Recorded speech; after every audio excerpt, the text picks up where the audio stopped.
The seventh floor. My name is Kimura Toshio, and I've worked night security at the Shin Marunouchi Business Tower for 8 years. I thought I'd seen everything in this job. Drunk salarymen passed out in emergency stairwells, cleaning ladies working themselves to exhaustion in empty offices, the occasional affair conducted in darkened conference rooms. But nothing prepared me for what started happening in the spring of 2021. It began with the elevator. Every night at exactly 2:47 a.m., elevator number 3 would stop at the 7th floor. The doors would open with their familiar mechanical ding, pause for exactly 30 seconds, then close again with a soft hydraulic whisper. This wouldn't be unusual except for one critical detail. The 7th floor has been sealed off for 3 years. The first few times it happened, I assumed it was a mechanical glitch. These old elevators in the Marunouchi district act up sometimes, especially the ones servicing the higher floors of older buildings. But when I reported it to maintenance, they found nothing wrong. The elevator technician, a weathered man named Sato-san who'd been servicing this building longer than I'd worked here, even showed me the diagnostic printouts. According to the computer system, elevator 3 never stopped at the 7th floor. Yet I watched it happen every single night, timing it with the precision of a Tokyo train schedule. The 7th floor was sealed after an incident in 2018. A young woman named Takahashi Yumi, a 26-year-old office worker from the accounting firm that occupied the entire floor, jumped from the window during what should have been her lunch break. The building management sealed all elevator access and stairwell doors afterward. The entire floor was evacuated within a week. Officially, they claimed it was for structural renovation and modernization, but everyone in the building knew the real reason. In Japan, we call these jiko buken accident properties, where unnatural deaths have occurred. They're legally required to disclose these incidents to potential tenants for 3 years, but the cultural stigma lasts much longer than any legal requirement. The concept of spiritual contamination, of death energy clinging to a place and affecting those nearby, runs deep in our collective consciousness. No respectable company wanted to rent office space where someone had died so tragically, especially not from suicide, which carries its own particular shame in Japanese society. The 7th floor became a dead zone in the heart of our otherwise bustling business tower. But the elevator kept stopping there. Then I started hearing footsteps during my 3 a.m. rounds. It was subtle at first, the faint click of heels on hard flooring, echoing through the building's ventilation system. When I was on the 6th floor, I'd hear someone walking above me with quick, purposeful steps. When I was on the 8th, the sounds came from below, always following the same pattern. The rhythm was unmistakable, quick, hurried steps like someone rushing to catch the last train or make it to an important meeting they were already late for. I mentioned it to the day shift supervisor, Matsumoto-san, a practical man in his 60s who'd worked in building management for decades. He just laughed and shook his head. "Kimura-san, you're getting old. These buildings make all kinds of noises at night. The concrete settles as temperatures change. The air conditioning systems cycle on and off. Water pipes expand and contract. Don't let your imagination run wild." Maybe he was right. I was 53 years old, and night shift work takes its toll on a person's mind as much as their body. My wife, Keiko, had been saying for months that I should ask for a transfer to day security. Better hours, less isolation, more interaction with living people instead of shadows and empty hallways. But day shift positions were competitive, and at my age, I couldn't afford to be picky about employment opportunities. The truth was, we desperately needed this job. Our son was in his 2nd year at Waseda University, studying economics, and the tuition fees were crushing us financially. Keiko worked part-time at a Family Mart convenience store, but her wages barely covered our monthly groceries and utilities. My salary as a night security guard was modest by Tokyo standards, but it was steady income with decent benefits, and in today's uncertain economy, That stability was more precious than gold. The footsteps became more frequent throughout the night, not just during my scheduled rounds. Sometimes they'd pace back and forth for hours, creating a rhythmic soundtrack to my solitary vigil. Other times, they'd stop abruptly, like someone had suddenly collapsed from exhaustion or given up entirely on whatever urgent task they were trying to complete.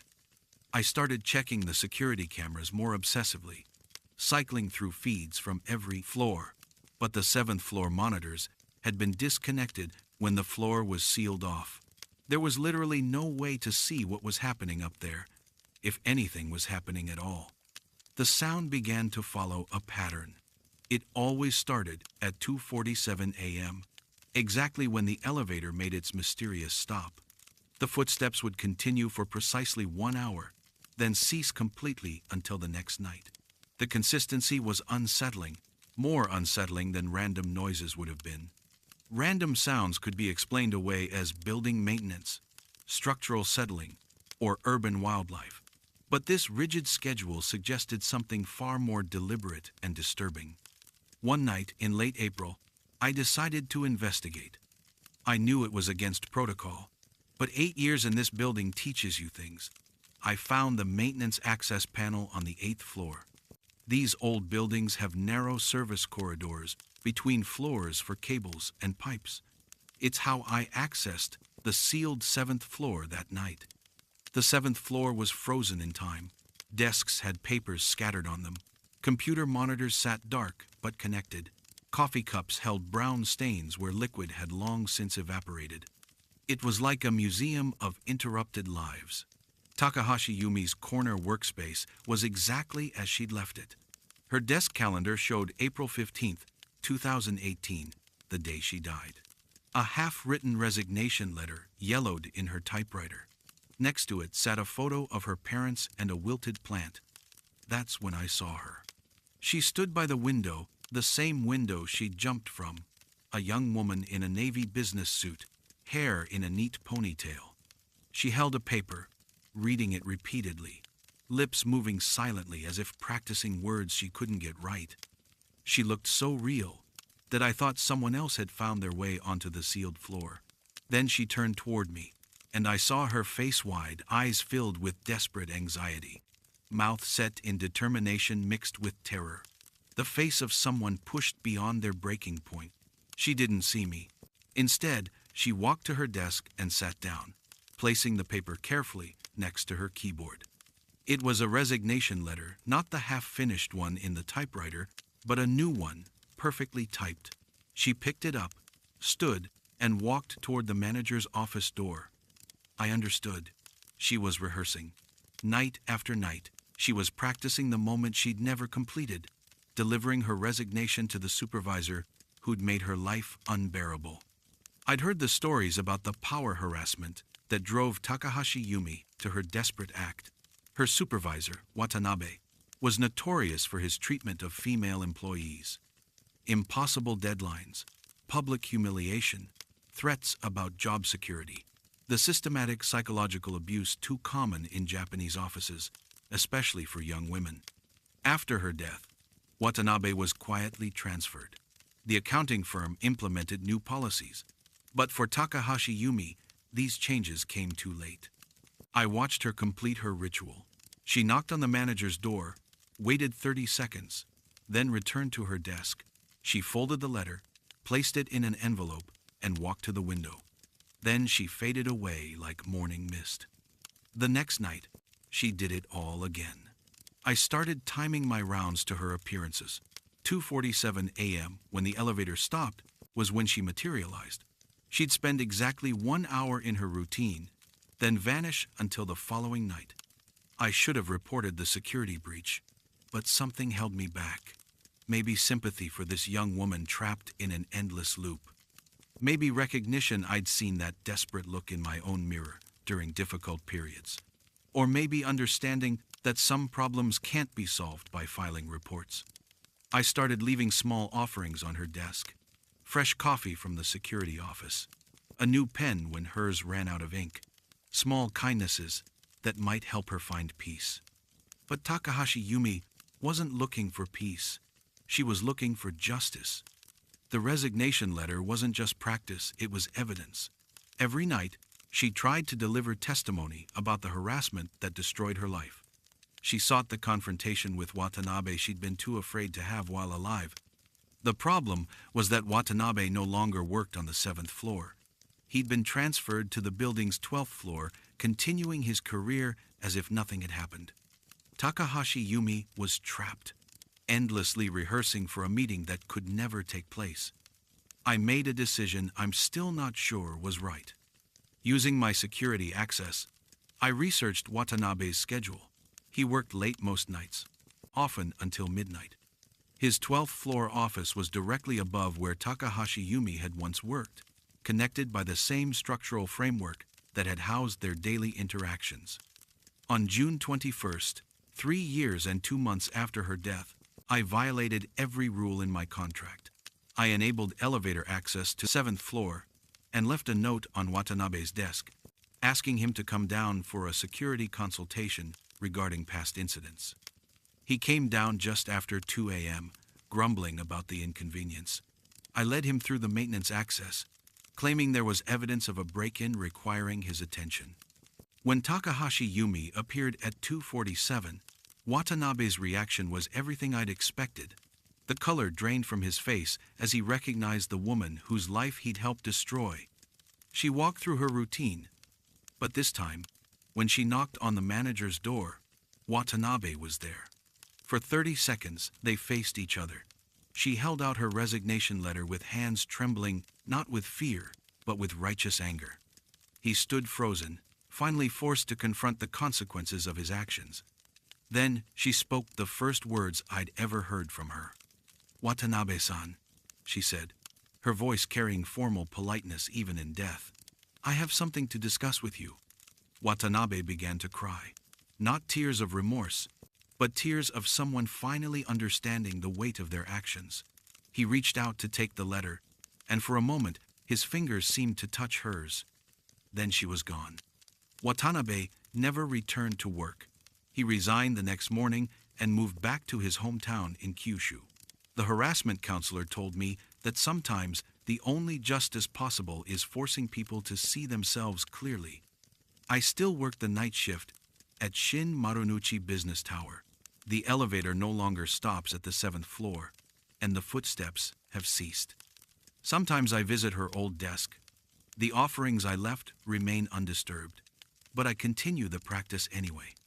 My son graduated university last spring and found work with a company that values work-life balance. My wife says I should retire, that I've done my duty. She's probably right. But some nights, making my rounds and checking on employees who've stayed too late, I remember Takahashi Yumi's story and make sure to ask if they're okay, if they need someone to talk to.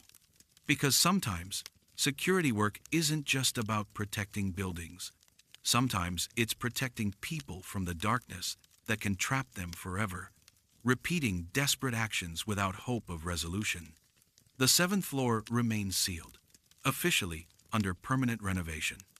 But I know the truth: some spaces need to stay empty, not as monuments to tragedy, but as reminders that every person who enters a workplace deserves to leave with their dignity intact. That security that goes beyond locks and cameras, beyond protocols and procedures. It's the security that comes from being seen, being heard, and being valued as more than just a worker in a system that too often forgets the human cost of its demands. I think Takahashi Yumi would approve of that philosophy. And on quiet nights, when the building settles into peaceful rhythm, I like to believe she's finally found the peace that eluded her in life.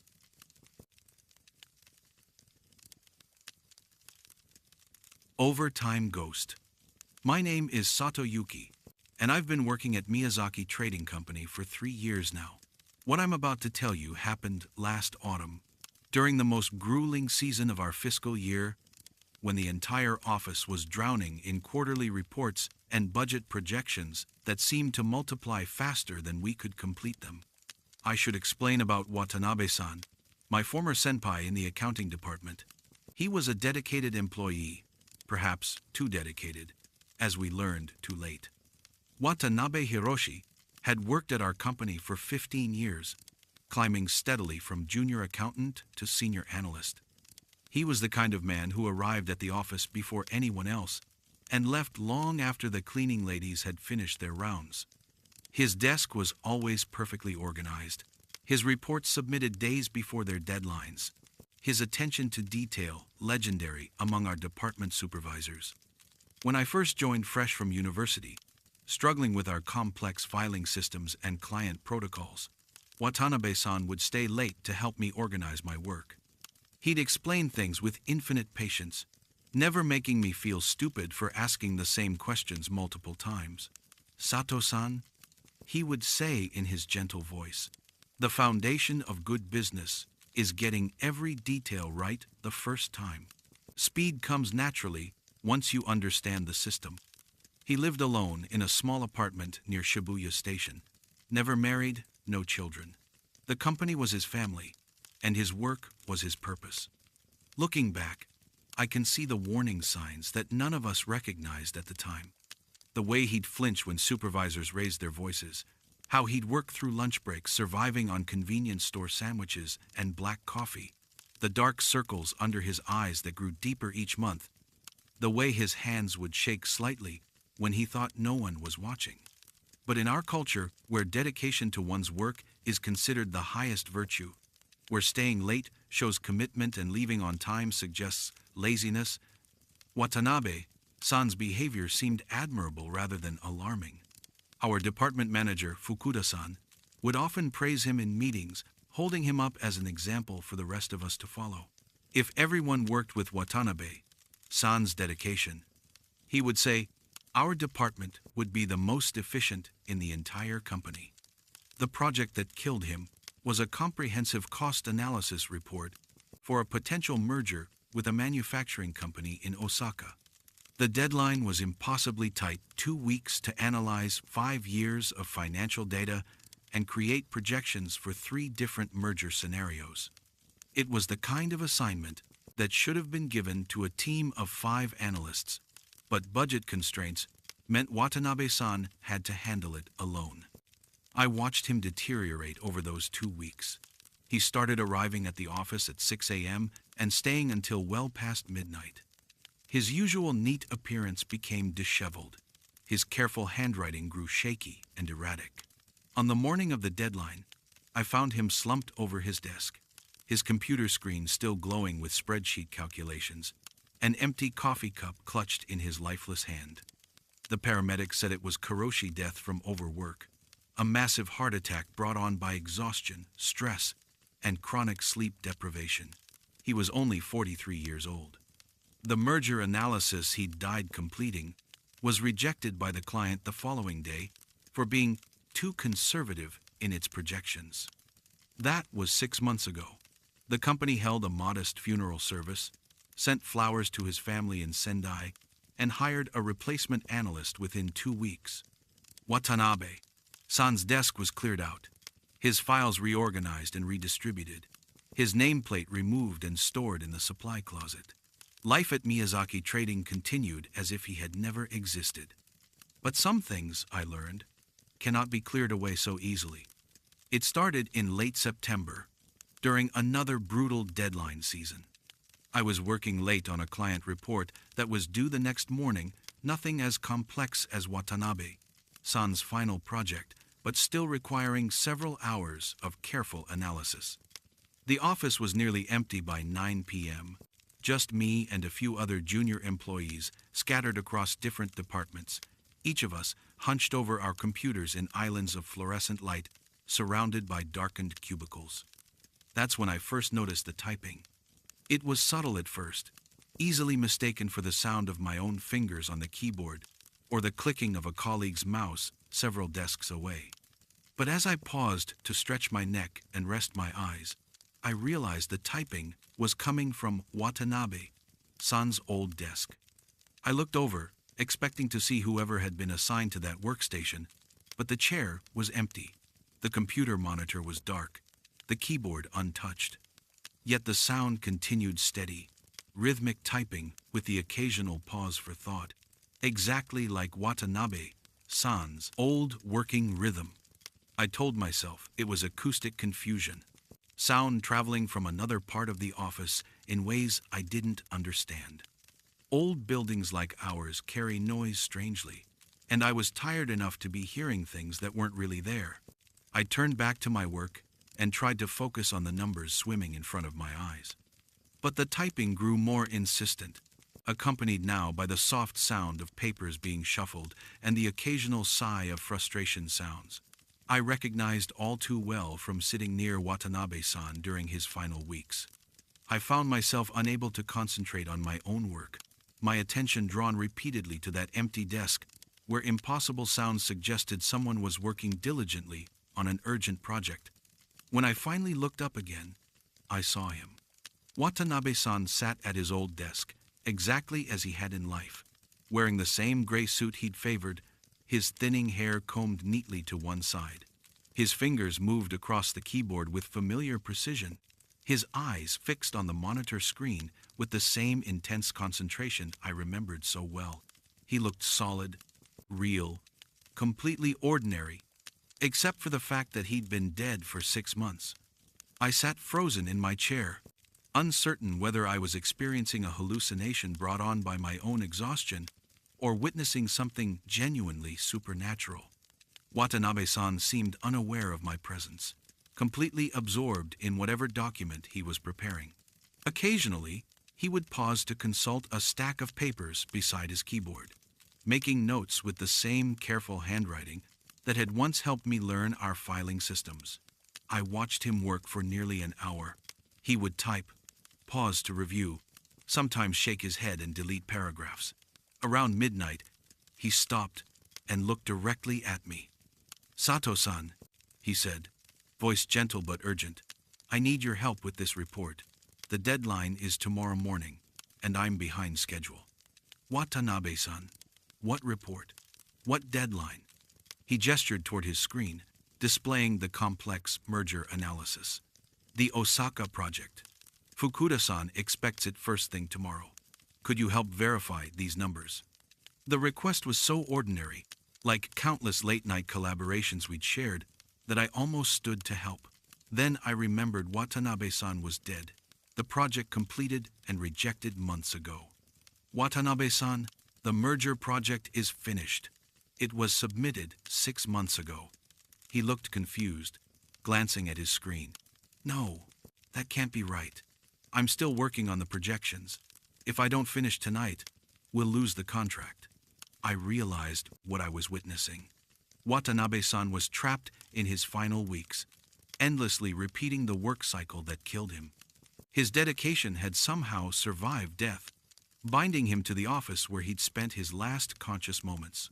Over the following weeks, I began staying late more often. Watanabe-san appeared every night around 9 p.m., always working on the same analysis, always convinced the deadline was tomorrow. He'd ask for help, and I found myself drawn into his supernatural routine. I would help verify calculations, cross-reference data, format reports.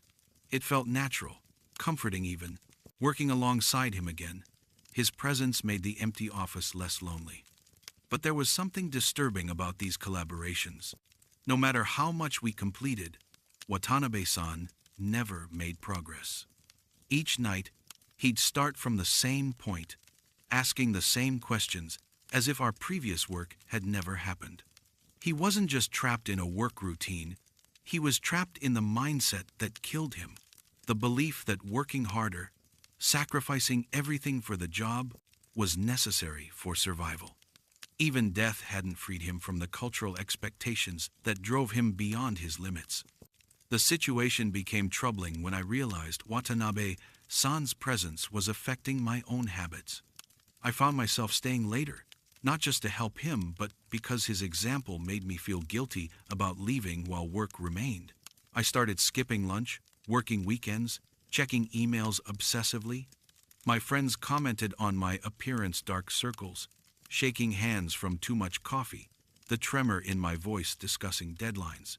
I was following the same path that led Watanabe-san to his grave. The turning point came on a Thursday in late November. I'd been helping Watanabe-san when I suddenly felt dizzy and nauseous. The fluorescent lights seemed too bright, numbers blurred together, and I realized I couldn't remember my last proper meal.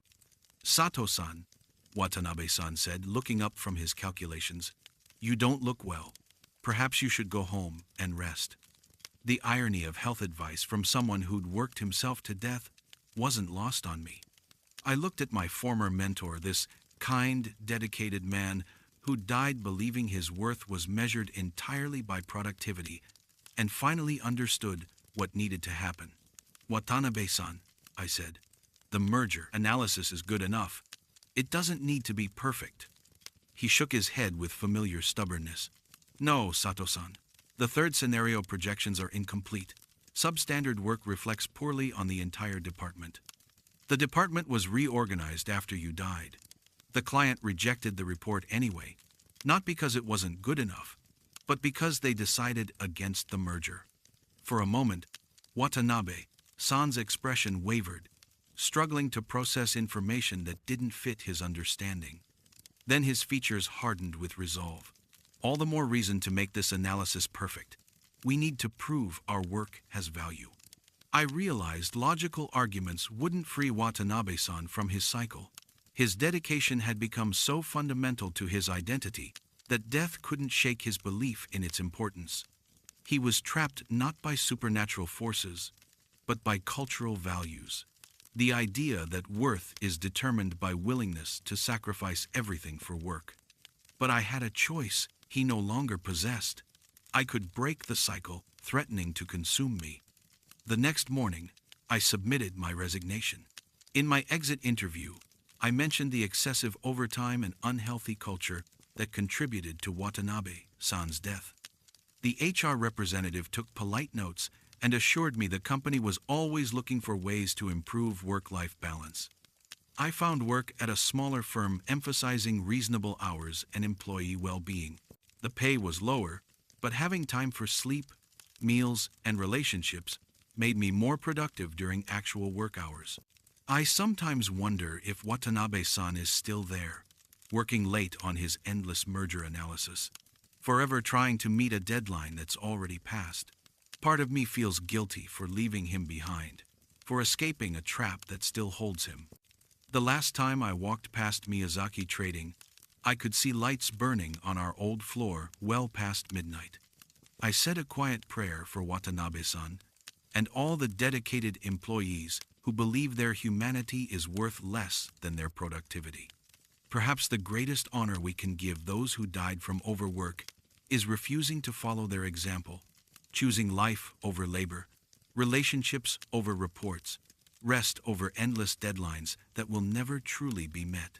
Watanabe-san taught me many things, but the most important lesson came after his death, that no job is worth dying for. Some deadlines are worth missing if it means staying alive to see another day.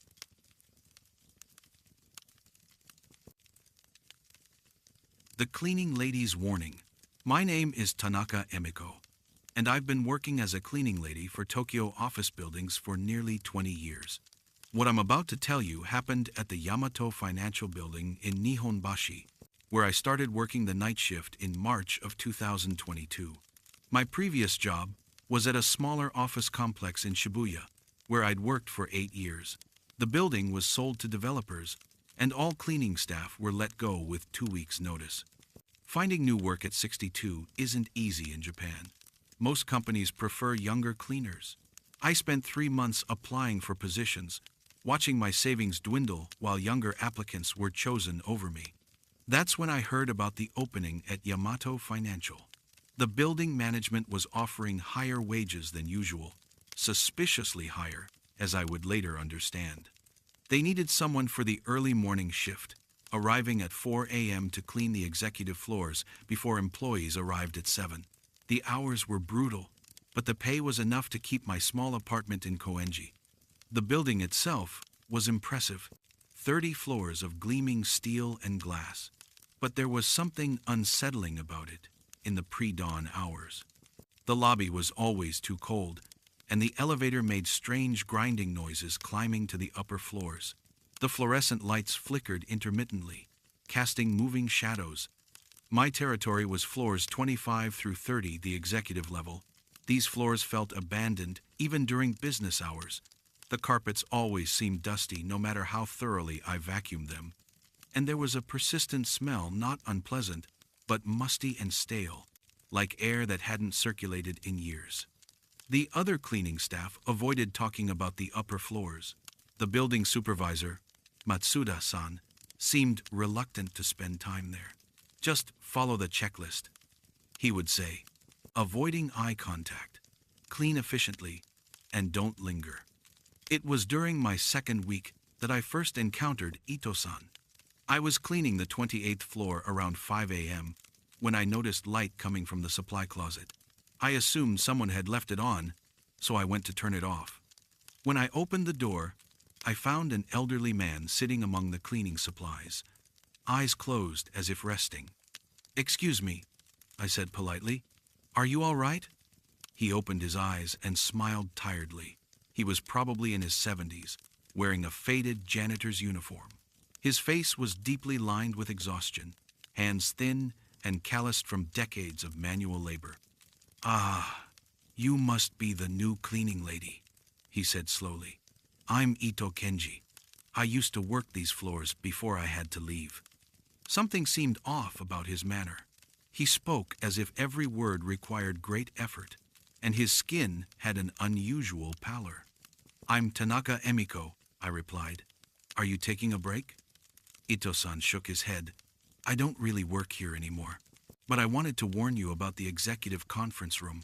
He pointed toward a large glass-walled room. "That room has a bad history. 3 employees died there over the past 5 years, all suicides, all during restructuring meetings where they learned their positions were eliminated." I felt a chill. In Japan, we understand that places where people die violently retain negative spiritual energy. I'd encountered this before: offices where employees worked themselves to death, restrooms where people collapsed from stress. Ito-san described the deaths. All were middle-aged employees who had dedicated their lives to the company, only to be discarded during cost-cutting. All received the news in the same conference room and took their own lives within days. "The spiritual pollution in that room is very strong," he said. "It affects everyone, especially vulnerable workers like us who understand economic desperation." I made the mistake of not taking proper spiritual precautions when I cleaned that room. The negative energy slowly drained my life force over months. He gestured to himself. "I died of heart failure in this supply closet 6 months ago. Worked myself to death trying to support my wife's medical treatments, just like those executives died from losing their livelihoods." The truth hit me then. Ito-san wasn't taking a break, he was dead. I was talking to the ghost of my predecessor. I should have been terrified, but instead, I felt a deep sadness and recognition. This kind, exhausted old man had died alone in a supply closet, working the graveyard shift to pay medical bills, just as I was working these brutal hours to maintain my independence. We were both victims of an economic system that consumed workers and discarded them when they could no longer be useful. "What should I do?" I asked. "You need to protect yourself spiritually when you clean that conference room," Ito-san said. "Visit a Buddhist temple and get a proper protective amulet. Place salt at the room's entrance and corners. Most importantly, don't linger there any longer than necessary. And never clean it when you're feeling particularly stressed or vulnerable." Over the following weeks, Ito-san appeared to me regularly during my early morning shifts. He would emerge from the supply closet around 5 a.m., always sitting in the same position, always wearing that faded janitor's uniform. We would talk quietly while I worked, and he would share warnings about other problematic areas in the building.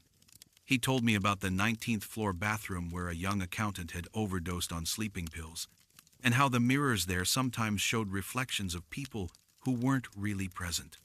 He warned me about the 22nd floor break room where a secretary had collapsed from malnutrition. She'd been skipping meals to save money while supporting her elderly parents, and how the refrigerator there would sometimes be found filled with rotting food no matter how often it was cleaned. This building is full of economic casualties, Ito-san explained. People who worked themselves to death, people who couldn't cope with financial pressure, people who were discarded by companies that valued profits over human life. Their spiritual energy lingers in the places where they suffered most. When Friday came and I had to clean the executive conference room for the first time, I followed Ito-san's advice. I visited Sensoji Temple in Asakusa and purchased a protective amulet from the monks there. I brought a small container of salt and placed pinches at the four corners of the room and by the door. Even with these precautions, the experience was deeply disturbing. The conference room felt oppressive, as if the air itself were thick with despair. The large mahogany table seemed to emanate coldness, and the leather chairs arranged around it looked somehow accusatory, like judges waiting to pass sentence on the next victim. As I dusted and vacuumed, I could almost hear echoes of those final meetings, the corporate euphemisms about right-sizing and optimizing human resources, the shocked silence of employees receiving their death sentences, the hollow reassurances about severance packages that wouldn't last 6 months. By the time I finished cleaning the room, I felt drained and nauseous. My hands were shaking, and I had developed a splitting headache, but I had survived my first encounter with the spiritually contaminated space. "You did well," Ito-san told me when I returned to the supply closet, "but you must be careful not to become complacent. The spiritual pollution in that room accumulates over time, and it will try to wear down your defenses." As months passed, I developed a routine for managing the supernatural hazards of my job. I cleaned the conference room as quickly as possible, always wearing my protective amulet and refreshing the salt barriers monthly. I avoided working when I was feeling particularly stressed about money or health, as Ito-san had warned that emotional vulnerability made the spiritual contamination more dangerous. But I also began to understand why the previous cleaning staff had quit or been fired. The constant exposure to negative spiritual energy, even with protection, takes a psychological toll. I started having trouble sleeping, waking up at 3 a.m. with a sense of dread about going to work. Food began to taste bland and unappetizing. I found myself feeling hopeless about my financial situation, despite the decent wages. The worst part was realizing that I couldn't quit. At my age, with my limited skills and the competitive job market, this position at Yamato Financial was probably my last chance at steady employment. The company was paying me well precisely because no one else wanted to work in a spiritually contaminated building, and they knew that workers like me had few alternatives. I was trapped in the same cycle that had killed Ito-san and those 3 executives, working in an environment that was slowly destroying my health because economic necessity left me no choice. "You understand now," Ito-san said during one of our conversations. "This is how the system works. It creates conditions that are harmful to workers, then depends on our desperation to keep us accepting those conditions." The executives who died in that conference room, they were victims, just like us, caught in a system that values profit over human welfare. I asked him why he remained in the building instead of moving on to whatever comes after death. "Someone needs to warn the new workers," he said simply. "Someone needs to help them protect themselves from the worst of the spiritual contamination. The company will never disclose the true history of this building, so it falls to me to pass on the knowledge that might help others survive." Today, I'm still working at Yamato Financial. It's been almost 2 years since I started, and I've outlasted several other cleaning staff who quit or were fired. I've learned to manage the spiritual hazards of my job, but I feel the accumulated effect of long-term exposure. I'm more tired than I used to be, more prone to illness, less able to find joy in small pleasures. But I've also learned something important from Ito-san's example. Even in death, even as a ghost, he found a way to help others facing the same struggles he had endured. His warnings and guidance have protected me from the worst effects of the spiritual contamination, and now I try to pass on that knowledge to newer employees. When the next cleaning lady is hired to replace me, and there will be one, because this job eventually destroys everyone who does it. I'll make sure she knows about the conference room, about the protective measures she'll need, about the history of this building that the company will never tell her. Some jobs are designed to consume workers, to extract maximum labor, while providing minimum safety or support. But workers can still find ways to protect each other, to share knowledge that makes survival possible, to maintain human dignity even in dehumanizing conditions. Ito-san taught me that even death doesn't end our responsibility to help our fellow workers. In a system that treats us as disposable, the greatest act of resistance is ensuring that our suffering serves to protect others from experiencing the same fate. The executive conference room is still cursed.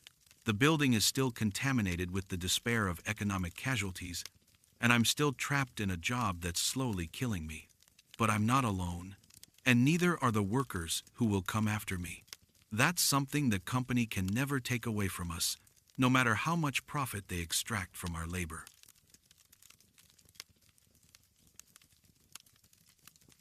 Conference Room C.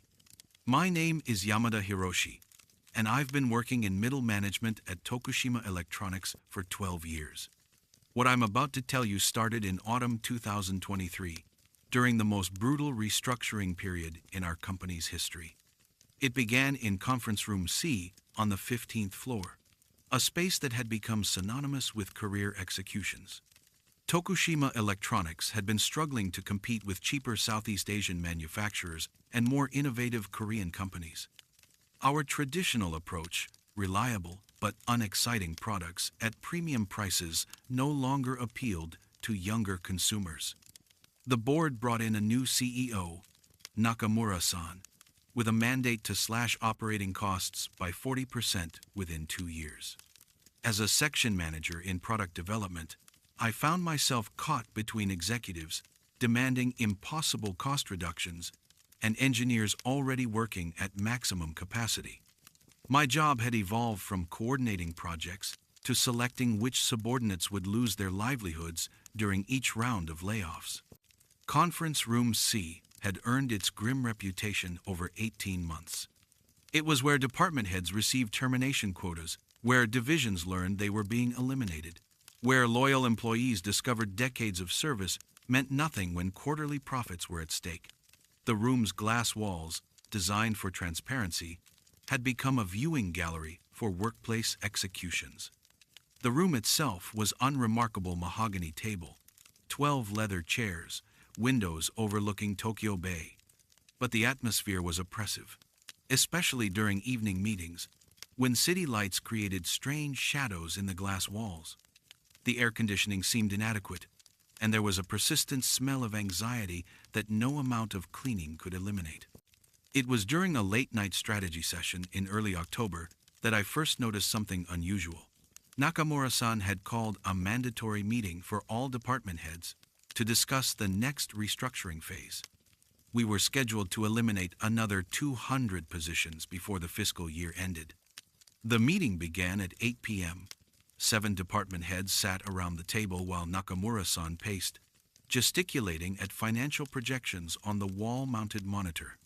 About an hour in, while Watanabe-san explained why his factory needed to eliminate 30 more positions, I noticed something strange in the glass wall's reflection. Instead of 7 people at the table, the reflection showed 8 figures. There was an extra shadow someone sitting in the empty chair at the table's head, opposite Nakamura-san. I blinked, thinking it was a lighting trick, but the 8th figure remained clearly visible in the reflection.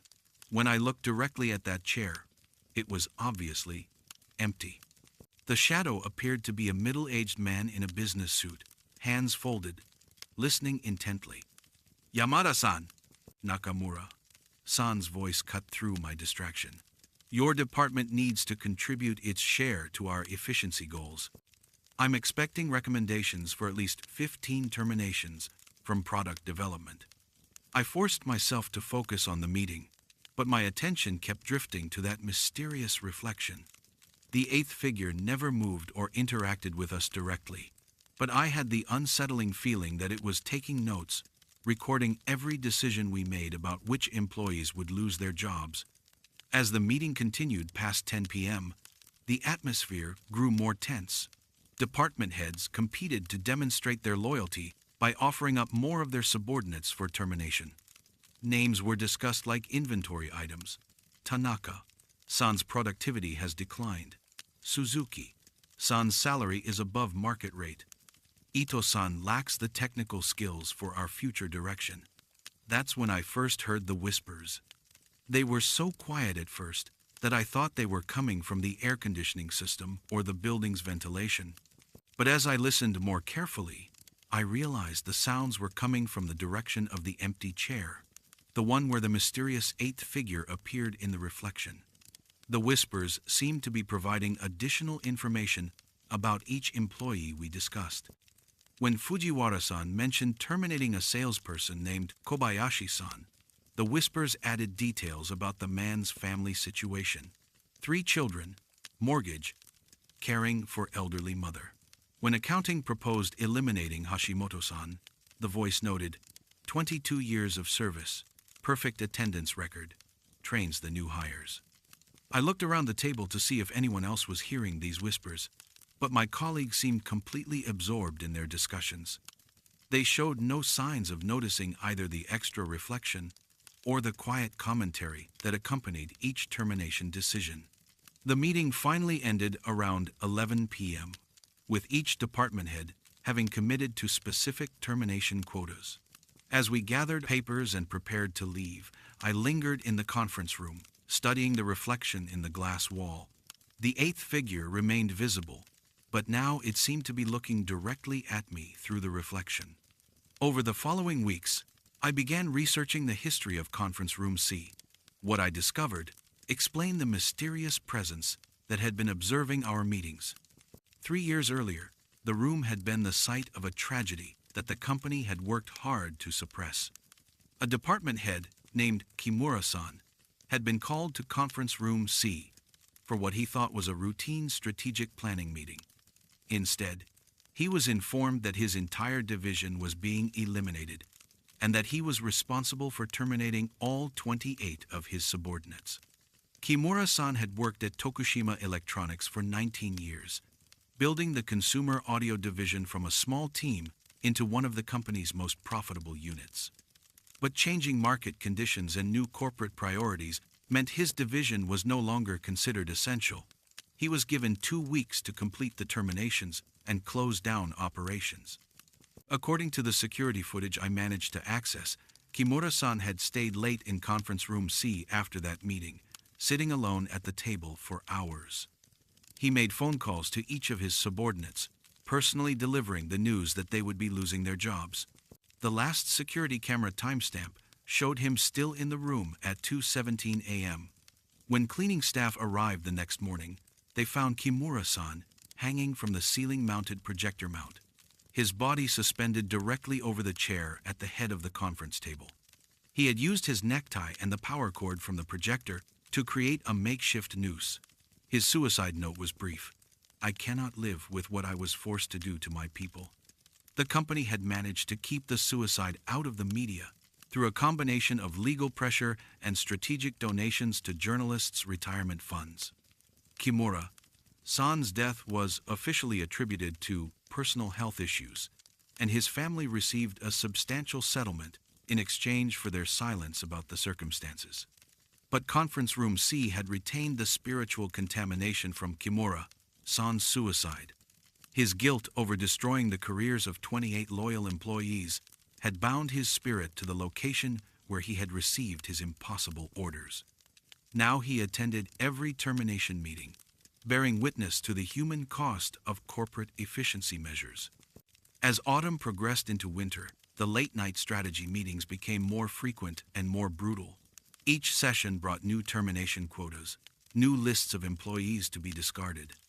And at each meeting, Kimura-san's spirit was present, visible only in the reflection on the glass wall, whispering details about the workers whose lives we were destroying.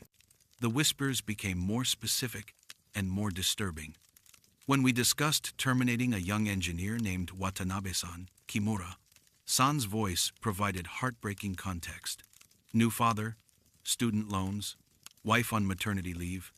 Chose our company over Toyota because he believed in our mission. For an older accountant named Sato-san, the whisper revealed, widowed, supporting teenage daughter's education, works overtime every week to prove his value, afraid to take vacation days. I found myself unable to ignore these supernatural commentaries on our decisions. Each employee we marked for termination became more than a line item on a spreadsheet. They became real people with families, obligations, dreams, and fears. The weight of our choices began affecting my sleep, my appetite, my ability to concentrate on other aspects of my job. The most disturbing aspect was that Kimura-san's presence seemed to be influencing the meeting dynamics in subtle ways. The department heads became more aggressive in their termination recommendations, as if competing for the approval of an invisible observer. Discussions that should have taken minutes stretched into hours of detailed character assassination. We found ourselves justifying increasingly harsh decisions with elaborate explanations of why specific employees deserved to lose their livelihoods. The turning point came during a December meeting when we were discussing the termination of a maintenance worker named Yoshida-san. He was in his late 50s, had worked for the company for over 20 years, and was just 7 years away from qualifying for full pension benefits. The accounting department argued that eliminating his position would save the company his salary and pension obligations. As Fujiwara-san explained why Yoshida-san should be terminated, Kimura-san's whisper provided the devastating context we all knew but were trying to ignore. Wife has early-stage dementia, needs expensive treatment. He works double shifts to pay medical bills. If he loses this job now, he'll never find another one. At his age, I couldn't remain silent any longer. Wait, I interrupted. Yoshida-san has been with the company for 20 years. He's reliable, his work quality is excellent, and he's training the younger maintenance staff. Why are we targeting him specifically? The room fell silent. Nakamura-san looked at me with the expression he reserved for subordinates who questioned his authority. Yamada-san, he said coldly, our obligation is to shareholders, not to individual employees. Yoshida-san's age and compensation package make him an obvious candidate for efficiency improvements. But the human cost, I began, is not your concern. Nakamura-san cut me off. Your job is to provide termination recommendations for your department, not to second-guess strategic decisions about other divisions. The meeting continued, but I could feel the atmosphere shift. My colleagues avoided making eye contact with me, and I realized that questioning the termination process had marked me as potentially disloyal. In a company culture where survival depended on demonstrating willingness to sacrifice others, showing concern for workers' welfare was tantamount to career suicide. That night, I stayed late in my office, struggling with a decision that I knew would define the rest of my career. I could continue participating in the termination meetings, selecting subordinates for elimination, and climbing the corporate ladder built on other people's destroyed livelihoods. Or I could refuse to participate in what had become a system for converting human misery into shareholder profits. As I sat in the darkness, I thought about Kimura-san's spirit, trapped in conference room C, forced to witness endless repetitions of the same brutal process that had driven him to suicide. His presence wasn't just a supernatural phenomenon, it was a reminder of what happens when corporate efficiency measures become indistinguishable from systematic cruelty. The next morning, I submitted my resignation letter. I couldn't save Yoshida-san or the other employees marked for termination, but I could refuse to be complicit in the process. My departure would probably make no difference to the company's restructuring plans, but at least I would no longer have to carry the weight of those whispered revelations about the workers whose lives I was helping to destroy. I found a new position at a smaller company that emphasized long-term employee development over quarterly profit maximization. The pay was lower, the advancement opportunities were limited, but I could sleep at night without hearing Kimura-san's whispers cataloging the human cost of corporate decisions. Sometimes I drive past the Tokushima Electronics building and see lights still burning in Conference Room C late into the night.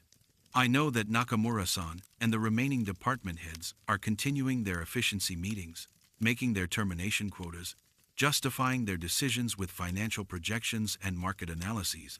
And I know that Kimura-san is still there, sitting in that empty chair, visible only in the reflection on the glass wall, whispering the stories of workers whose humanity gets lost in the pursuit of corporate efficiency. His spirit remains trapped in that room, bearing witness to a process that treats people as disposable resources rather than human beings with families, dreams, and inherent dignity.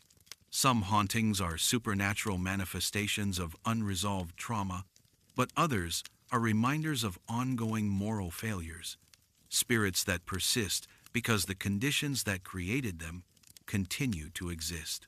Kimura-san's ghost haunts Conference Room C not just because he died there, but because the same brutal logic that drove him to suicide continues to operate in that space every night. The real horror isn't that the dead sometimes return to visit the living. It's that the living sometimes create conditions so inhumane that death seems preferable to complicity. And in Conference Room C, that horror continues every time executives gather to decide which employees will lose their livelihoods in the name of shareholder value.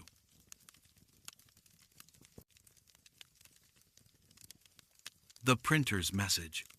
My name is Ito Mayumi, and I've been working as an administrative assistant at Ishida Trading Company for 4 years. What I'm about to tell you started in February of 2024, during the coldest winter Tokyo had experienced in decades. It began with something as mundane as checking the morning printouts, but it revealed a tragedy that our company had worked desperately to forget. I should explain my position first. As the only full-time administrative assistant in our small import-export firm, I arrive at the office every morning at 6:30 to prepare for the day ahead. My responsibilities include organizing documents, managing correspondence, coordinating schedules, and handling various clerical tasks that keep our 12-person office running smoothly. It's not glamorous work, but it pays adequately and provides the stability I need to support my elderly mother in Saitama. The office itself occupies the 8th floor of a modest commercial building in Shibuya, just 4 rooms connected by a narrow hallway. The main workspace houses 6 desks for our sales staff, while the back room serves as storage for import samples and filing cabinets. My desk sits near the reception area, positioned so I can greet visitors and monitor the various office machines, the fax, photocopier, and the large networked printer that serves the entire company. That printer had always been temperamental. It was a commercial-grade model, probably 8 years old, prone to paper jams and toner smears that required constant maintenance. The sales staff complained about it regularly, but our manager, Tanaka-san, refused to authorize a replacement, claiming it was still functional enough for our needs.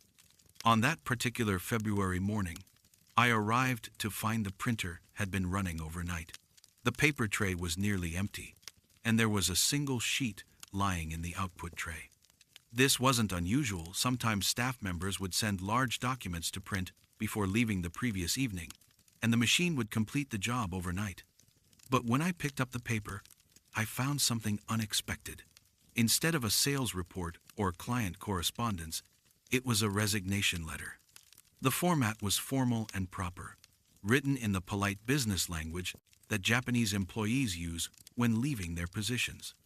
The header showed it was addressed to Tanaka-san, dated from the previous day, though I knew no one had submitted any resignation recently. The letter was brief but heartfelt. Dear Tanaka-san, I am writing to formally notify you of my resignation from Ishida Trading Company. Due to ongoing workplace difficulties that have severely impacted my health and well-being, I can no longer continue in my current position. I have attempted to address these concerns through proper channels, but the situation has become unbearable. I apologize for any inconvenience my departure may cause. Respectfully, Nakamura Kenji. I didn't recognize the name Nakamura Kenji, and I was certain no one by that name currently worked for our company. I assumed it was some kind of printing error, perhaps a document from another company that had somehow been queued to our machine through a network glitch. I filed it away, planning to ask our IT consultant about it when he made his weekly visit. But the next morning, the same thing happened.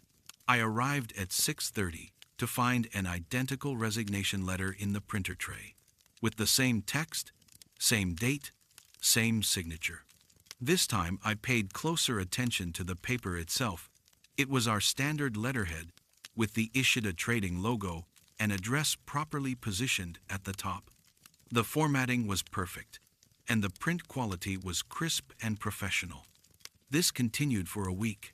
Every morning at exactly 6:30, I would find that resignation letter waiting for me. The date always showed the previous day, as if someone had written it overnight and sent it to print just before I arrived. But the security system showed no record of anyone entering the building during off hours, and I was the only person with keys to the office. I began arriving earlier, hoping to catch the printer in the act.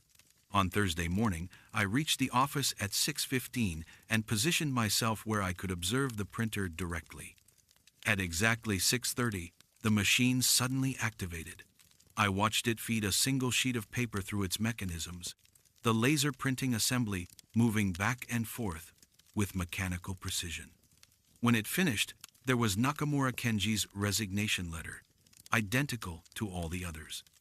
The strangest part was that the printer's job queue showed no pending documents.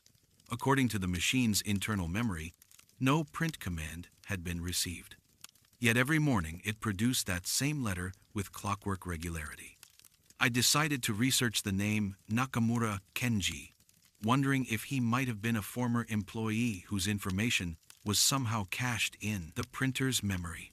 What I discovered made me understand why our company had been so eager to forget about him. Nakamura Kenji had been a contract worker at Ishida Trading, hired 18 months earlier to help with a temporary increase in import documentation. He worked on a 6-month renewable contract, handling the detailed paperwork required for customs clearance and regulatory compliance. According to the employment records I found, he was 28 years old, recently graduated from university, and living alone in a small apartment near our office. The more I investigated, the clearer it became that Nakamura-san had faced serious problems during his employment with us. Several staff members remembered him, though they seemed reluctant to discuss the details. From what I could piece together, he had been subjected to systematic harassment by Tanaka-san, who had unrealistic expectations about productivity and showed little patience for the learning curve that comes with complex import regulations. Nakamura-san had been required to work unpaid overtime regularly, often staying until 10 or 11 p.m. to complete tasks that should have been shared among multiple employees. When he made minor errors, the kind that are inevitable when someone is overworked and undertrained, Tanaka-san would berate him publicly, using the kind of harsh language that borders on verbal abuse. The harassment escalated over several months.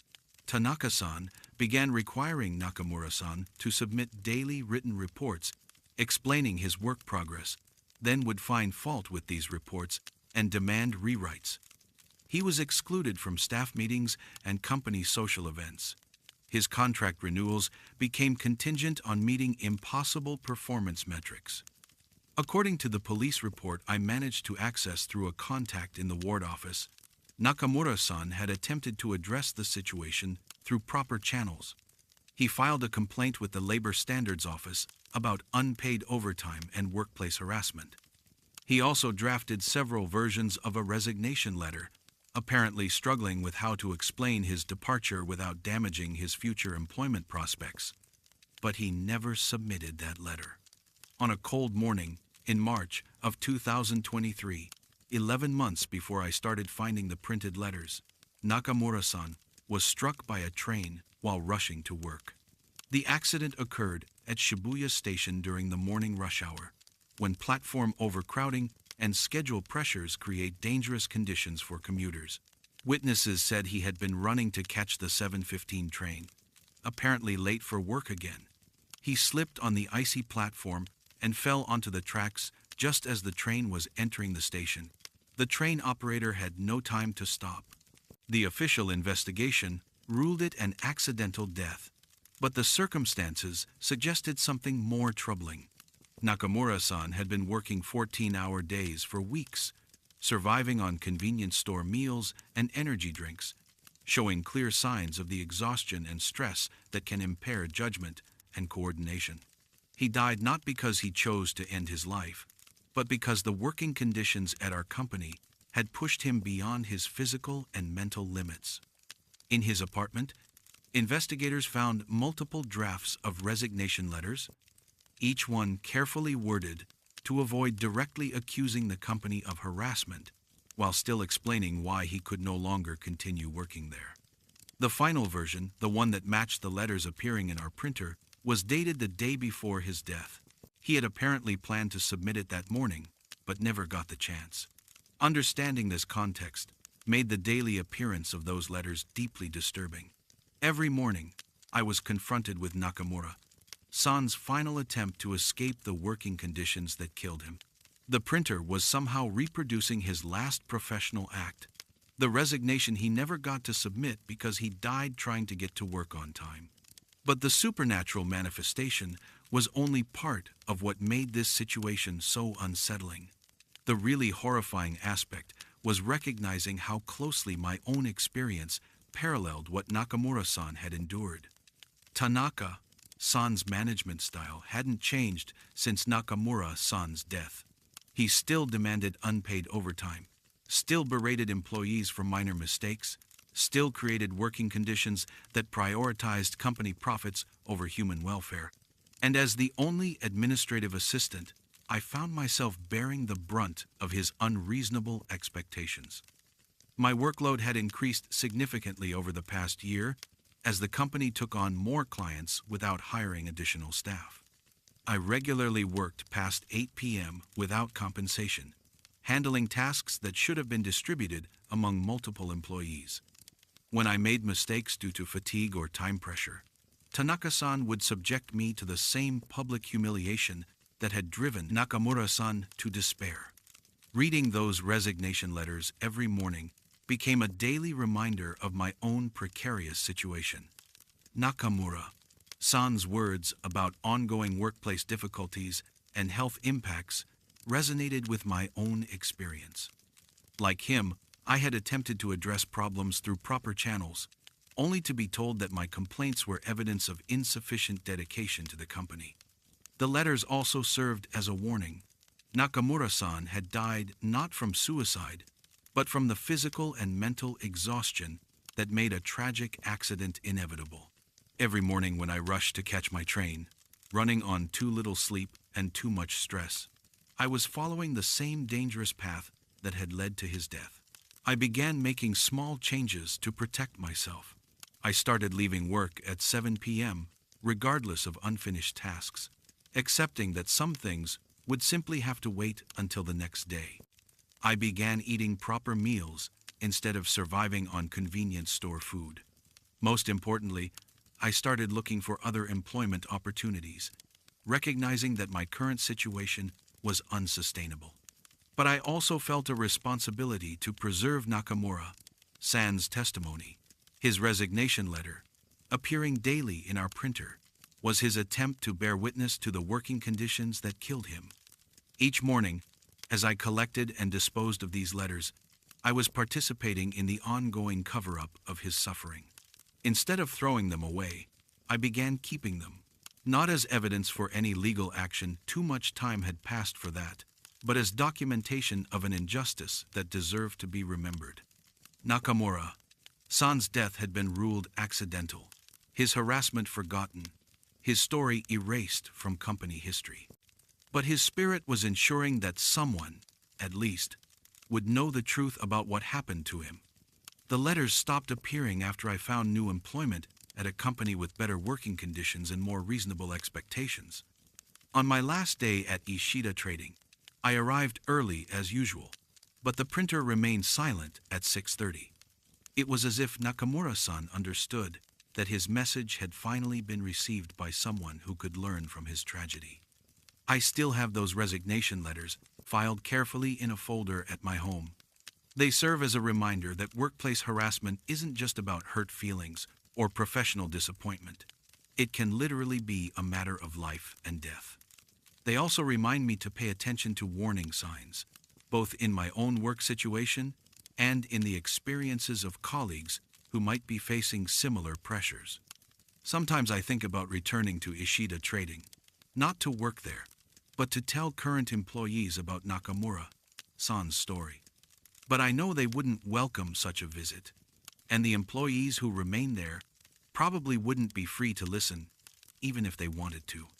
Instead, I honor Nakamura-san's memory by refusing to accept working conditions that prioritize company profits over human dignity. His resignation letter, never submitted in life but delivered every morning through supernatural intervention, taught me that some jobs aren't worth dying for, literally or figuratively. The printer at my new office works perfectly, producing only the documents that living people send to it.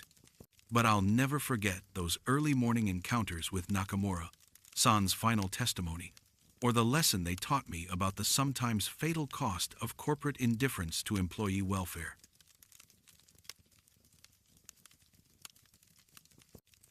Floor 13B. My name is Suzuki Kenji, and I've been working as an IT support technician for corporate buildings in central Tokyo for 7 years.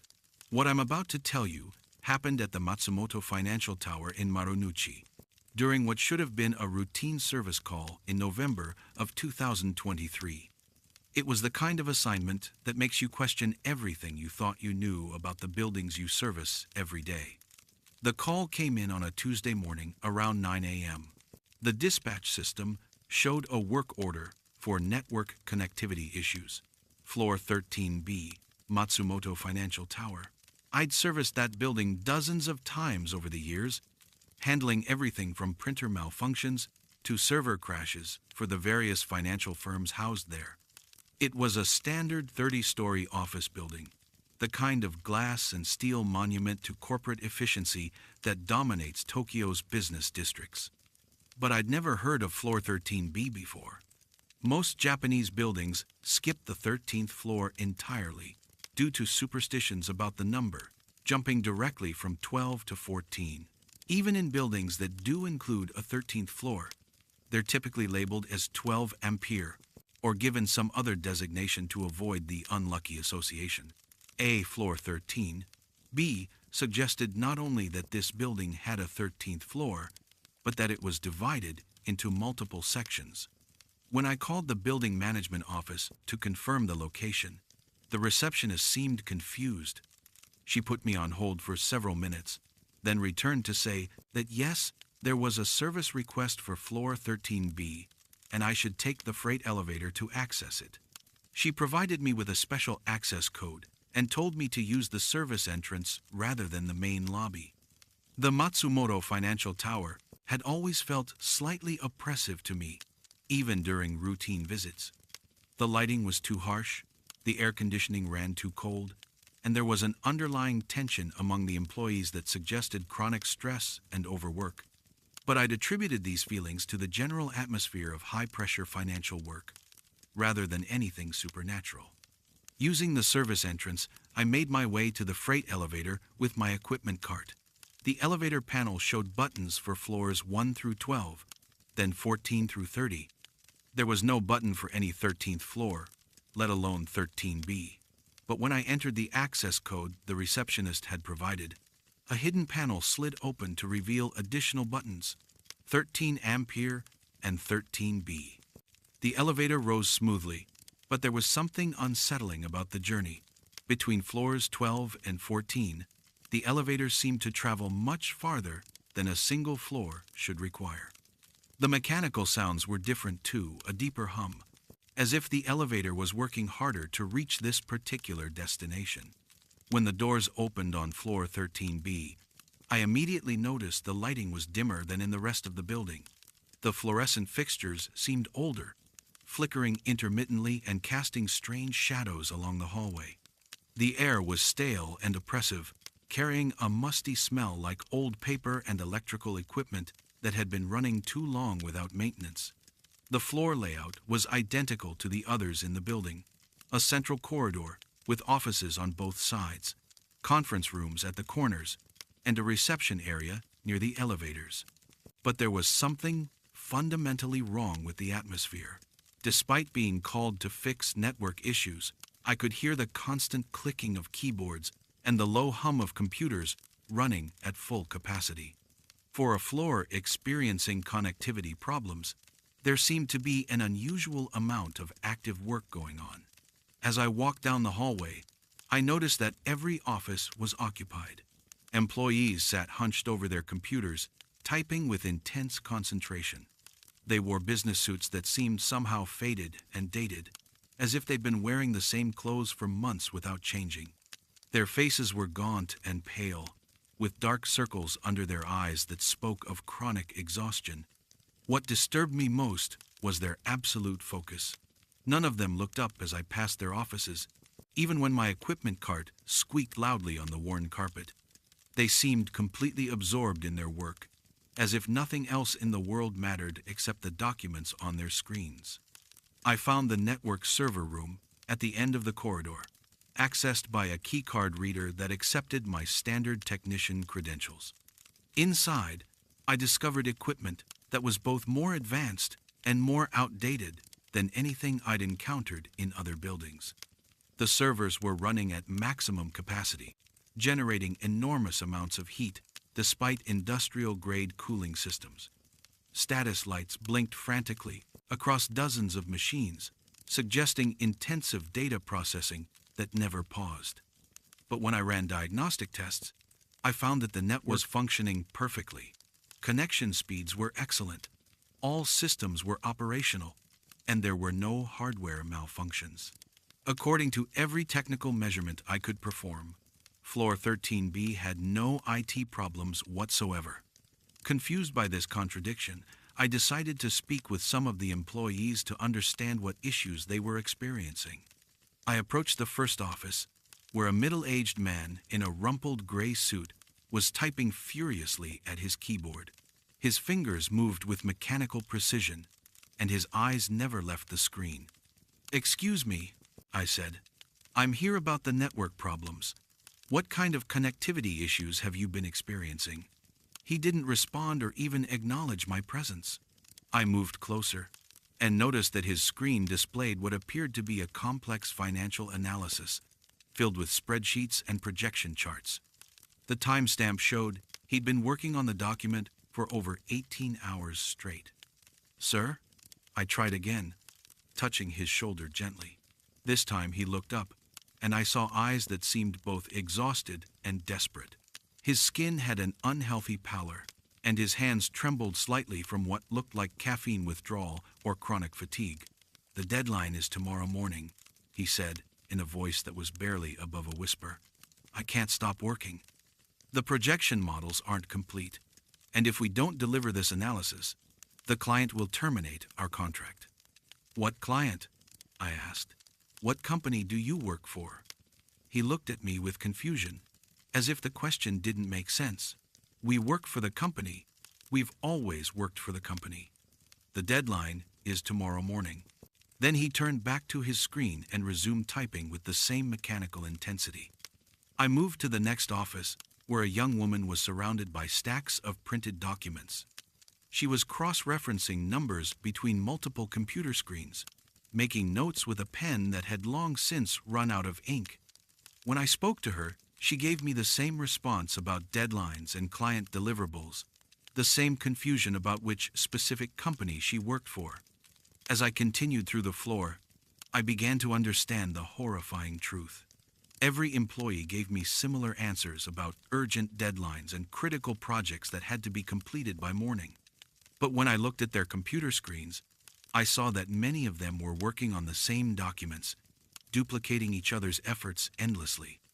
Some were creating presentations for meetings that had been canceled years ago. Others were analyzing market data that was decades out of date. They were trapped in an eternal work cycle, forever trying to complete projects that could never be finished, because the projects themselves no longer had any purpose or relevance. In the break room, I found employee ID badges scattered on a table, and the names finally helped me understand what I was witnessing. These were all workers who had died from karoshi death, from overwork in various companies throughout the Marunouchi business district over the past decade. Heart attacks, strokes, suicides brought on by impossible deadlines and chronic stress. Their spirits had somehow gathered in this hidden floor, continuing the work that had killed them. The most disturbing discovery came when I found a memorial board hidden behind a filing cabinet. It contained photographs and brief biographies of dozens of workers who had died from work-related stress between 2010 and 2023. Each entry included details about their final projects, the reports, analyses, and presentations they had been working on when they died. I recognized several of the names from news reports about karoshi cases that had made headlines over the years. But there were many more whose deaths had been covered up by their companies, officially attributed to natural causes or personal health issues, rather than workplace-induced fatalities. As I stood in that break room, reading about workers who had literally died at their desks, I realized that Floor 13B wasn't just a supernatural phenomenon. It was a kind of corporate purgatory, where the victims of Japan's toxic work culture were condemned to continue their labor for eternity. The most chilling aspect was what happened when I tried to leave. As I packed up my equipment and headed toward the elevator, several of the ghostly workers looked up from their computers for the first time. They watched me with expressions of longing and desperation. "Don't go," one of them said. "We need help finishing these projects. The deadlines are so close, and there's still so much work to do." "Join us," said another. "You understand technology. You could help us optimize our systems, improve our productivity." I felt a strange pull, a compulsion to sit down at one of the empty desks and start working alongside them. The feeling was incredibly strong, like a powerful current trying to drag me underwater. For a moment, I could envision myself becoming part of their eternal workforce, trapped forever in pursuit of impossible deadlines. But I forced myself to keep walking toward the elevator, fighting against the supernatural compulsion with every step. The dead workers called after me, pleading for assistance with their never-ending projects, promising that if I just helped them for a few hours, they could finally meet their deadlines and find peace. When the elevator doors finally closed and I began descending, I felt physically exhausted, as if I'd just completed a 12-hour shift myself. My hands were shaking, and I had a splitting headache that lasted for days. I never filed a proper report about what I found on Floor 13B. Who would have believed it? Instead, I marked the work order as completed, no issues found, which was technically accurate since the network equipment was functioning normally. But the experience changed how I approach my work fundamentally. I became acutely aware of the signs of overwork and stress among the living employees I encounter during service calls. When I see someone working late into the evening, when I notice the telltale signs of chronic exhaustion and caffeine dependency, I try to remind them that no job is worth dying for. Because I've seen what happens to those who work themselves to death in Japan's corporate culture. They don't find rest or peace. They become trapped in an eternal cycle of meaningless productivity, forever trying to complete projects that will never satisfy the impossible demands of employers who view workers as disposable resources. Floor 13B still exists in the Matsumoto Financial Tower, though it doesn't appear on any official building plans. The dead continue their shifts there, working toward deadlines that will never arrive, creating reports that no one will ever read, attending meetings that will never end. And sometimes, when I'm working late myself, when I feel the familiar pressure to sacrifice my health for professional achievement, I remember those hollow-eyed spirits typing endlessly at their keyboards. It's a reminder that some forms of dedication become indistinguishable from damnation, and that the true horror of overwork isn't just that it can kill you, it's that it might not even let you rest after you're dead.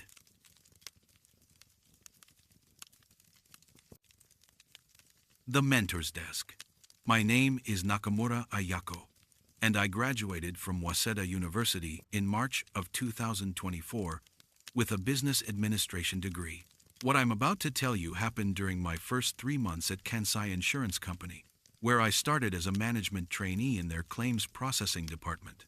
Kansai Insurance is one of Japan's most prestigious companies, known for excellent benefits and job security.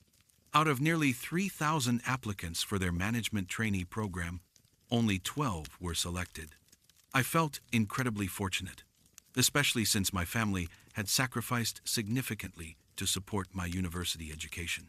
My parents run a small restaurant in Osaka, working 16-hour days to make ends meet. They borrowed heavily to pay my tuition, believing a corporate job would provide stability their generation had been denied. The pressure to succeed wasn't just personal, it was a family obligation. On my first morning, Department Manager Tanaka-san led me to my assigned workspace, a standard gray desk with built-in drawers, ergonomic chair, and computer terminal. This was Sato-san's desk. Tanaka-san explained. She was one of our most experienced claims analysts. 15 years with the company. She was supposed to be your mentor during the training period. I noticed he spoke about her in the past tense. What happened to Sato-san? She had personal difficulties that prevented her from continuing, but she left excellent reference materials that will help with your training. Her organizational system was legendary. Everything you need is probably still in those desk drawers. He was right about her organizational skills. The drawers contained meticulously labeled files, detailed flowcharts, and comprehensive notes about handling different insurance claims. Her handwriting was precise and elegant, each document marked with careful annotations showing deep understanding of complex regulation. But there was something unsettling about inheriting her workspace. The desk had been cleaned thoroughly, yet I occasionally caught a faint scent of the perfume. She must have worn something floral and sophisticated that seemed to linger in the ventilation system. The chair had been adjusted to accommodate someone taller than me, and I would often find it mysteriously readjusted to its original position when I arrived each morning. More disturbing were the small personal items that kept appearing in the desk drawers. A fountain pen I hadn't seen before would turn up in the pencil holder. Reading glasses that weren't mine would be folded neatly beside the computer keyboard. A small ceramic figurine of a cat would appear on different corners of the desk, as if someone was moving it around when I wasn't looking. When I mentioned these incidents to other department members, they seemed reluctant to discuss Sato-san's departure. Most would quickly change the subject or make excuses to end the conversation. But I gradually pieced together fragments of information from overheard discussions and casual comments. Sato-san had been working on an extraordinarily complex fraud investigation involving a construction company that had filed suspicious fire damage claims across multiple properties. The case required analyzing thousands of documents, cross-referencing building permits with insurance policies, and coordinating with fire department investigators and police fraud units. It was the kind of assignment that could make or break a career, potentially exposing a multi-million yen insurance fraud scheme. The investigation had consumed her life for months. She worked late every night, often staying past midnight, to review evidence and prepare reports. Colleagues remembered seeing her at her desk on weekends, surrounded by towers of documents and legal briefs. She had stopped participating in office social events, declined invitations to after-work gatherings, and seemed increasingly isolated from her coworkers. The breaking point had come during my first week at the company, though I didn't learn the full details until much later. Sato-san had discovered evidence that the construction company fraud was more extensive than initially suspected, potentially involving corrupt officials in the city planning department. But when she presented her findings to senior management, They expressed concern about the political implications of pursuing such a high-profile investigation. The company was facing pressure from influential clients who had business relationships with the accused construction company. Legal advisors warned that aggressive prosecution could result in expensive lawsuits and negative publicity that might damage the company's reputation. Senior management began suggesting that perhaps Sato-san had been overzealous in her investigation, that the evidence might not be as conclusive as she believed. Faced with the choice between suppressing her investigation or pursuing justice, despite corporate resistance, Sato-san had chosen a third option. On a Friday evening, after submitting a detailed report documenting not only the original fraud, but also the company's reluctance to prosecute, she had hanged herself from the fire escape stairwell on the 20th floor. Her suicide note, which the company had managed to keep out of the media, expressed despair not just about the blocked investigation, but about a corporate culture that prioritized profit over integrity. She felt betrayed by an organization she had served faithfully for 15 years, and she couldn't reconcile her sense of professional duty with the moral compromises her superiors expected her to make. Understanding this context made my experience at Sato-san's desk much more disturbing. It wasn't just that I was inheriting her workspace, I was being positioned to continue the work that had driven her to suicide. The fraud investigation files were still in the desk drawers, exactly as she had left them.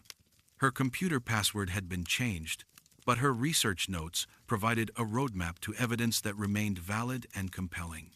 Senior management seemed to expect that I, as her replacement, would simply file away the incomplete investigation and move on to less controversial cases.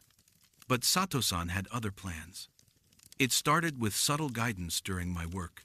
When I was struggling to understand a complex insurance regulation, I would find the relevant legal documents already bookmarked on my computer when I returned from lunch. When I needed to contact specific investigators or legal contacts, their phone numbers would be written in familiar handwriting on sticky notes attached to my monitor.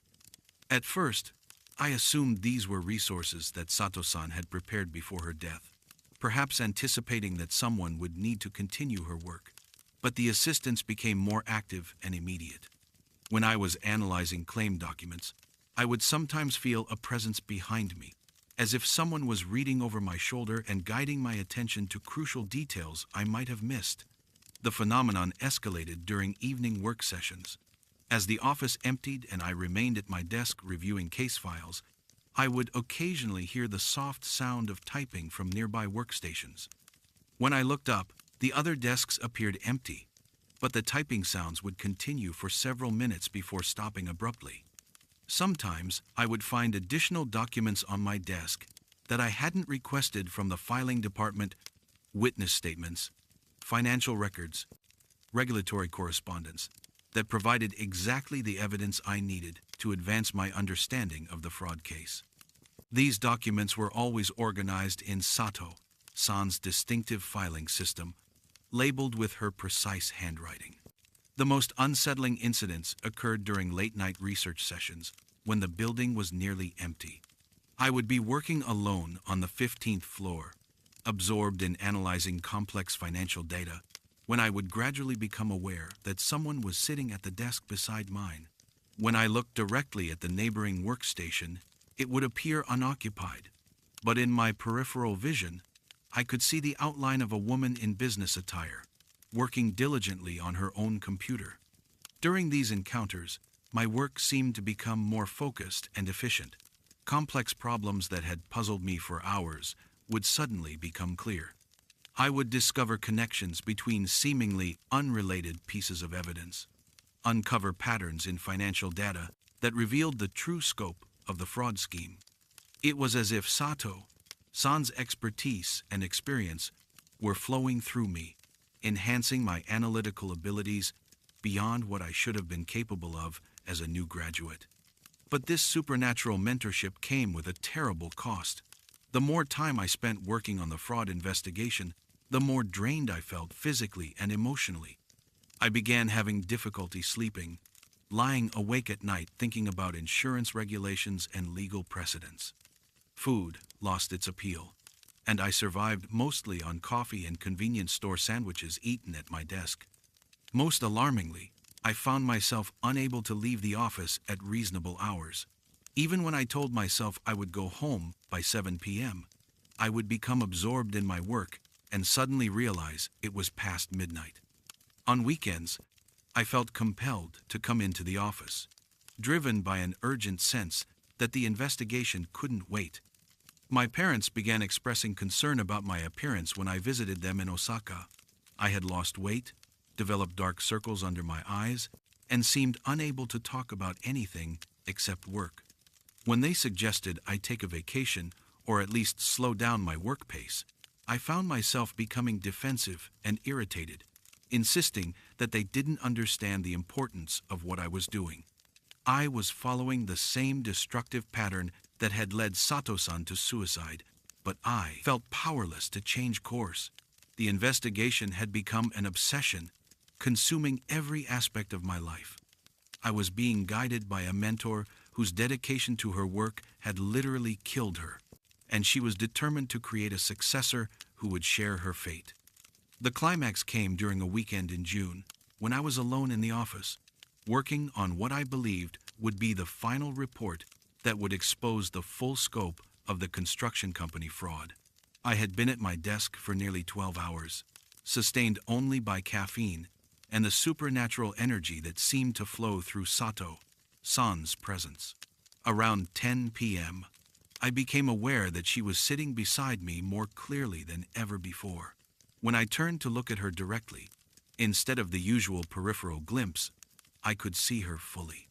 She appeared exactly as I imagined she would have in life, a professional woman in her 40s, wearing a crisp business suit, her hair pulled back in a neat bun, but her face was pale and drawn, with the same exhausted expression I recognized in my own reflection. "You're almost finished," she said in a voice that seemed to come from very far away.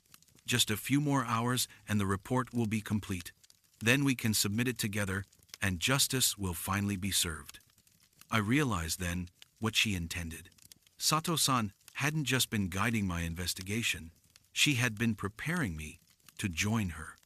The supernatural mentorship was designed to bind me to her crusade, to ensure that someone would complete the work that had consumed her life. She wanted me to share not just her professional dedication, but her ultimate fate. "I can't do this," I said, speaking aloud to her spirit for the first time. "I can't sacrifice my life for this case the way you did." Her expression grew sad but understanding. "The fraud must be exposed. These criminals can't be allowed to escape justice just because the company lacks courage."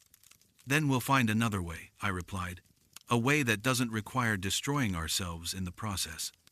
Over the following weeks, I worked with a journalist who specialized in corporate malfeasance to leak the fraud evidence to the media instead of relying on internal company reporting.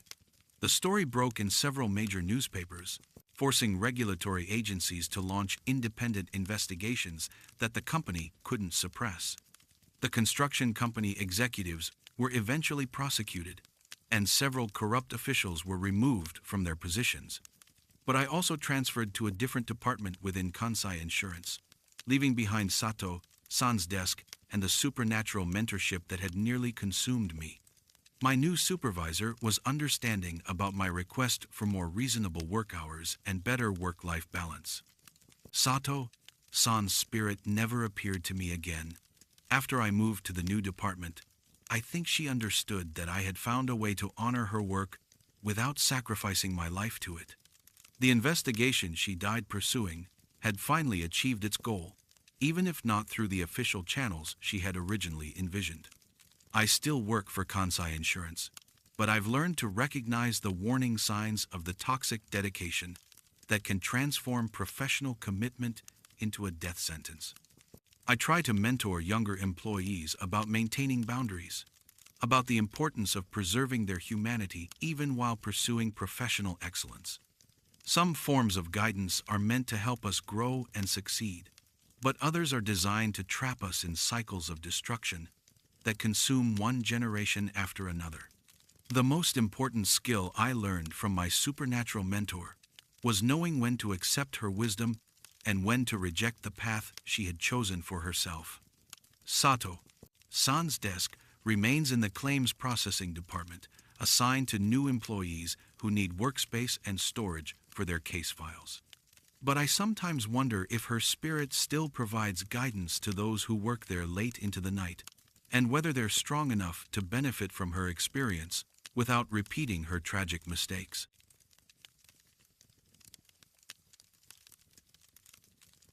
Break Room Incident.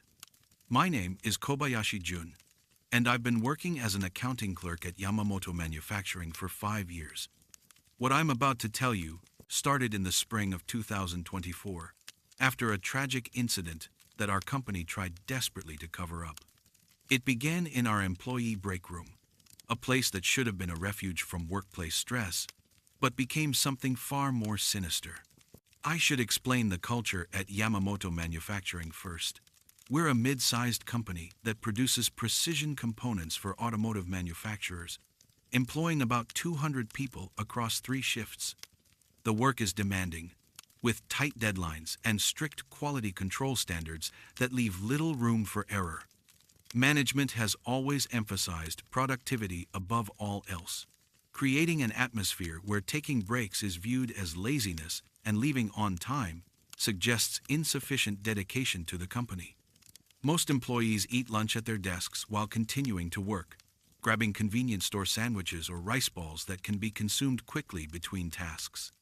The company break room, located on the 3rd floor next to the accounting department, is rarely used, except for storing personal belongings in lockers and heating up coffee during the brief moments when supervisors aren't watching. This toxic work culture claimed a victim in March of 2024. Harada Yuki was a contract employee in our data entry department, a quiet woman in her late 20s who had been working with us for about 8 months. She was responsible for inputting customer orders and tracking inventory levels, work that required constant attention to detail and left no time for proper meal breaks. I didn't know Harada-san well personally. She worked in a different department and seemed shy around her colleagues. But I often saw her at her desk during lunch hours, quickly eating rice balls or instant noodles while continuing to input data on her computer. She never joined the informal groups that occasionally gathered in the hallway for brief conversations, and I never saw her in the break room during my 5 years at the company. The accident happened on a Tuesday afternoon around 2 p.m. Harada-san had been working through lunch again, eating a convenience store sandwich at her desk, while entering a large batch of customer orders that needed to be processed before the end of the day.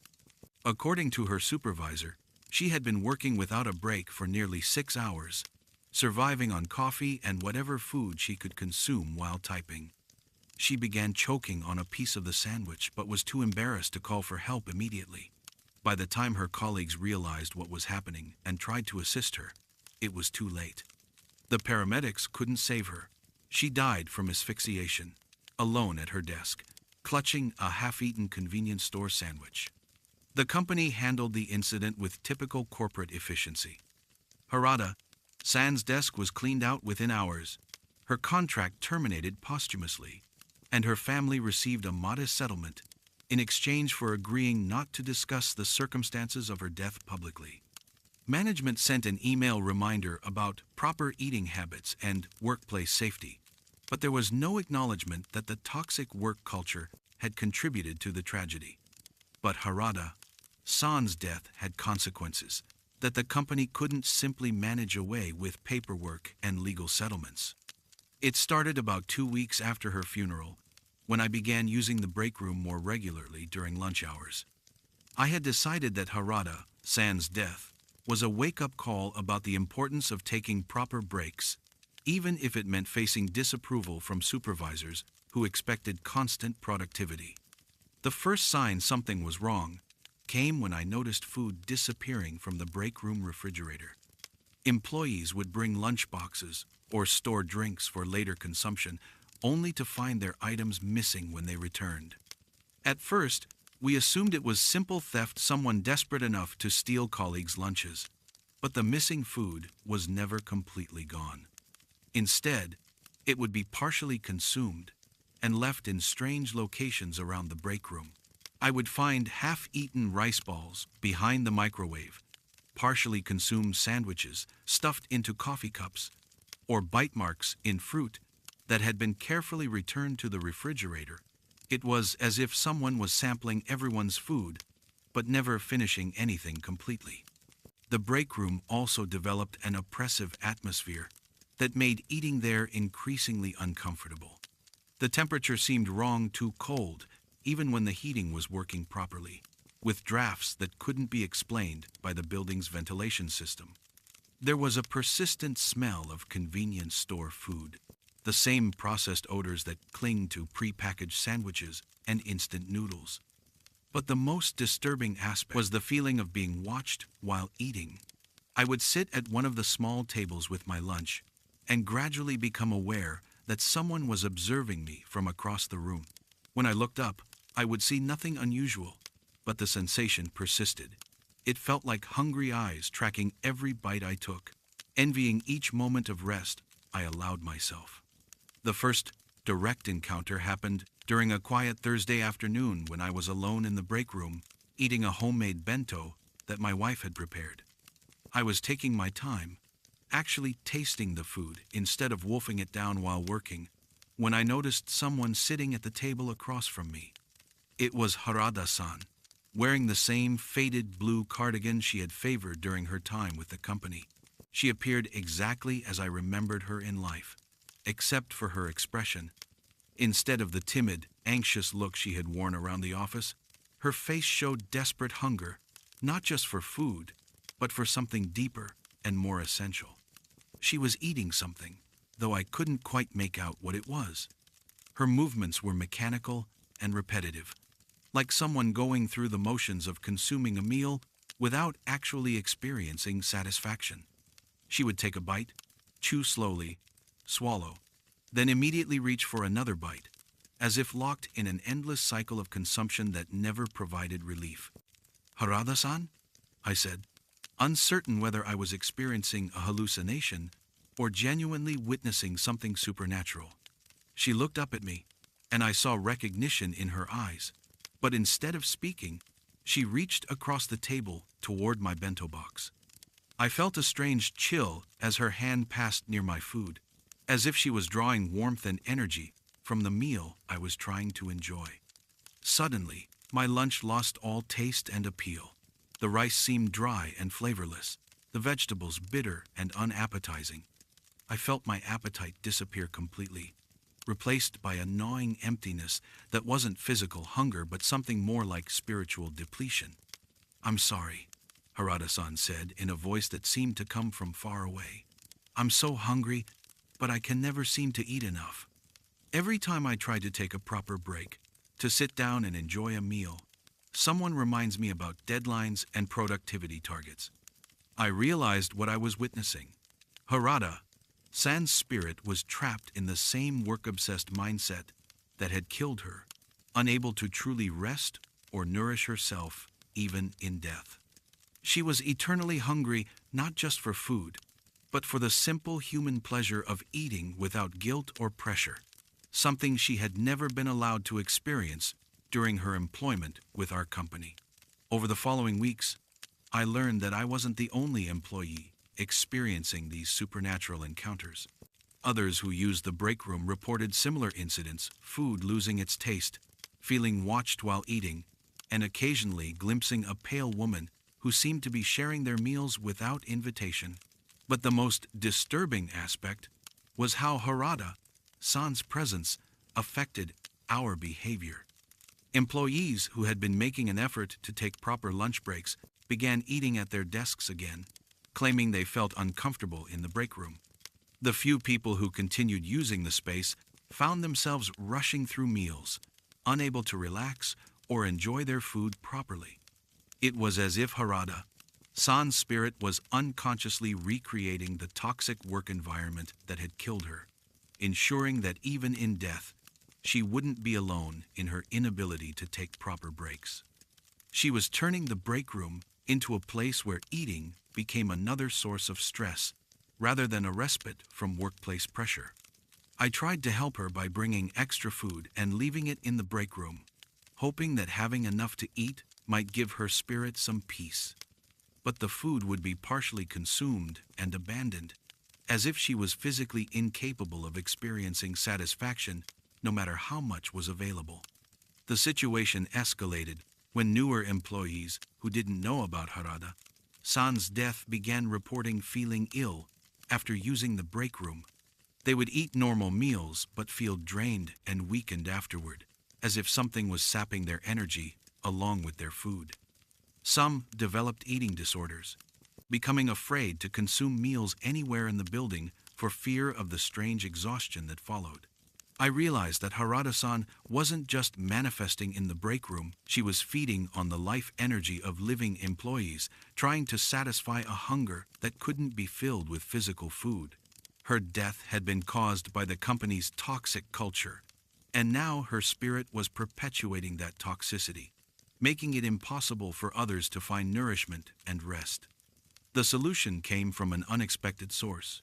Harada-san's former supervisor, feeling guilty about the circumstances of her death, consulted with a Buddhist monk about performing proper memorial services for employees who die from work-related causes. The monk explained that spirits who die from karoshi often remain bound to their workplaces, unable to find peace because they never learned to separate their identity from their productivity. The ritual he performed wasn't an exorcism, but rather a kind of spiritual intervention designed to help Harada-san understand that her worth as a person wasn't dependent on her usefulness as an employee. He placed protective talismans in the break room and conducted a ceremony acknowledging the human cost of excessive work demands. After the ritual, Harada-san's appearances became less frequent and less disturbing. She would still occasionally manifest in the break room, but instead of the desperate hunger I had witnessed before, she seemed more peaceful. Sometimes I would see her sitting quietly at one of the tables, not eating but simply resting, as if finally learning what it meant to take a proper break. The break room gradually returned to normal use, though I noticed employees were more considerate about sharing food and taking time to actually enjoy their meals. Harada-san's death had taught us all something about the importance of maintaining our humanity in the face of corporate demands that treat workers as machines rather than people. I still eat lunch in the break room regularly, partly out of principle and partly because I want to honor Harada-san's memory by refusing to let workplace pressure rob me of basic human needs. Sometimes I sense her presence, but it no longer feels threatening or hungry. Instead, it's more like she's keeping watch, ensuring that other employees remember to take care of themselves in ways she never could. The company never officially acknowledged how their work culture contributed to Harada-san's death, and they continue to push employees toward the same unhealthy practices that killed her. But those of us who knew her story try to create small pockets of resistance, taking actual lunch breaks, encouraging colleagues to step away from their desks, and refusing to let productivity targets override basic human dignity. Some ghosts haunt us, to seek revenge or resolution, but Harada-san's spirit serves as a different kind of reminder that in a culture where work is valued above life itself, sometimes the most radical act of resistance is simply allowing yourself to eat in peace.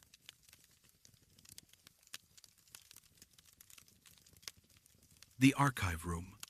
My name is Hayashi Nao, and I've been working as a records manager at Daiichi Industrial Corporation for 8 years. What I discovered in our company's archive room during the autumn of 2024 changed everything I thought I knew about corporate record keeping and the true cost of Japan's work culture. It started with a routine file reorganization project, but it revealed a systematic cover-up that had been hiding in plain sight for decades. Daiichi Industrial is a traditional manufacturing company that's been operating for over 60 years, producing automotive parts for major Japanese car manufacturers. We employ nearly 1,500 people across our Tokyo headquarters and 3 regional factories. The company prides itself on maintaining meticulous records. Every employee file, every contract, every performance evaluation is carefully preserved in our basement archive room.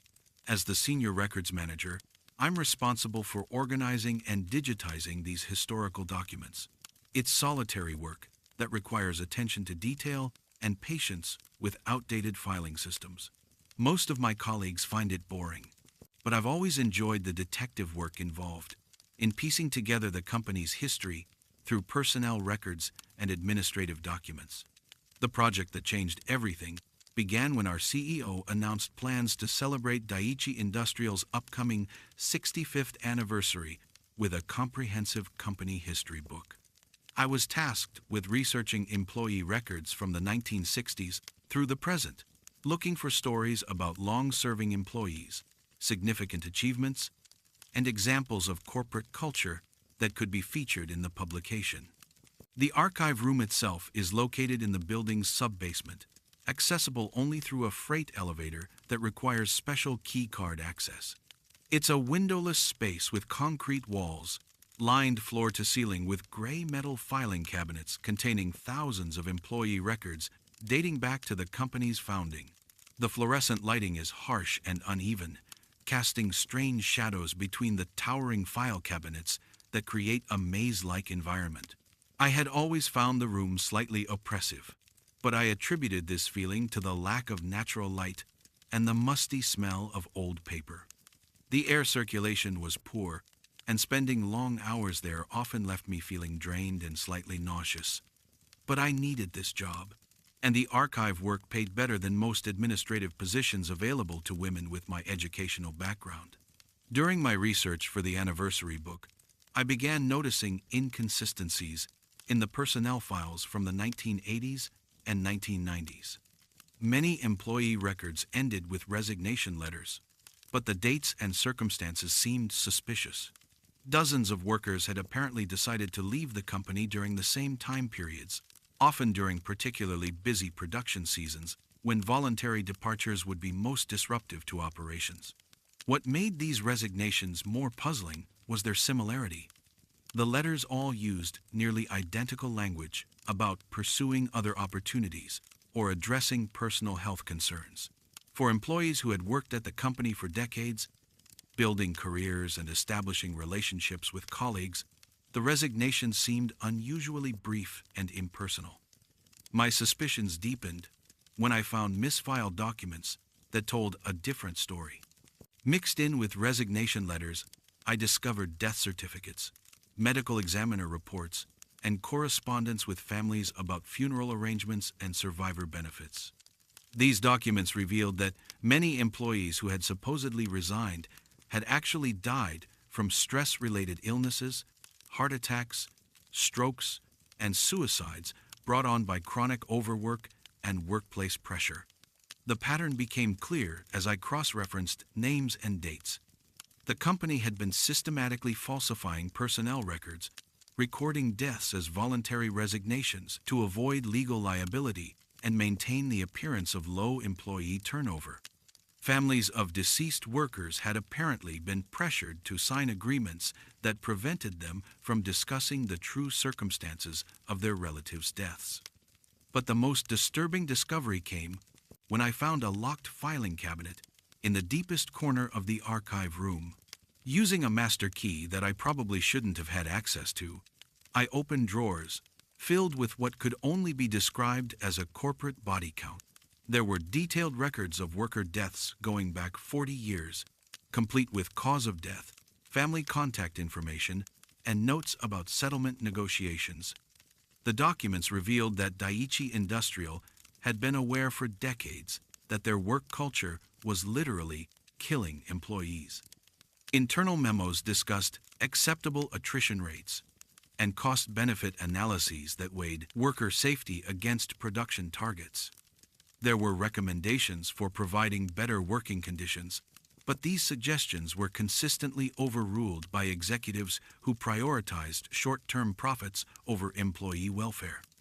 As I read through these files, I began to understand that I wasn't just looking at corporate malfeasance. I was witnessing evidence of systematic murder disguised as business efficiency.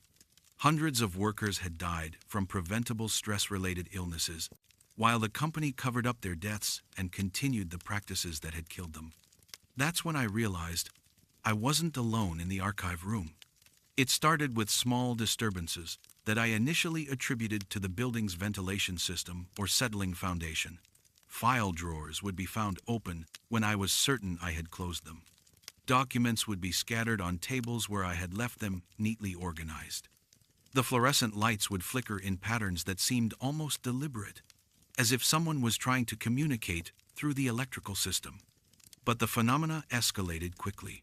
I began hearing voices coming from different sections of the archive room, not clear conversations, but murmured discussions that sounded like people sharing work-related concerns. When I investigated these sounds, I would find nothing unusual, but the voices would resume as soon as I returned to my desk. The first direct encounter happened on a Thursday evening, when I was working late to meet a deadline for the anniversary book research. I was alone in the archive room, cross-referencing employee names with the hidden death records, when I became aware that someone was standing at the far end of my work table. It was a middle-aged man in a faded business suit, his face pale and drawn with the exhaustion I recognized from many of my current colleagues. He looked familiar, and when I checked the files spread on my desk, I found his personnel record. Tanaka Hiroshi, employed from 1978 to 1986, officially resigned due to health concerns, actually died of a heart attack at age 41 after working 18-hour days for 3 months straight. "You found us," he said, in a voice that seemed to echo from somewhere deep underground. "You found the truth they tried to hide."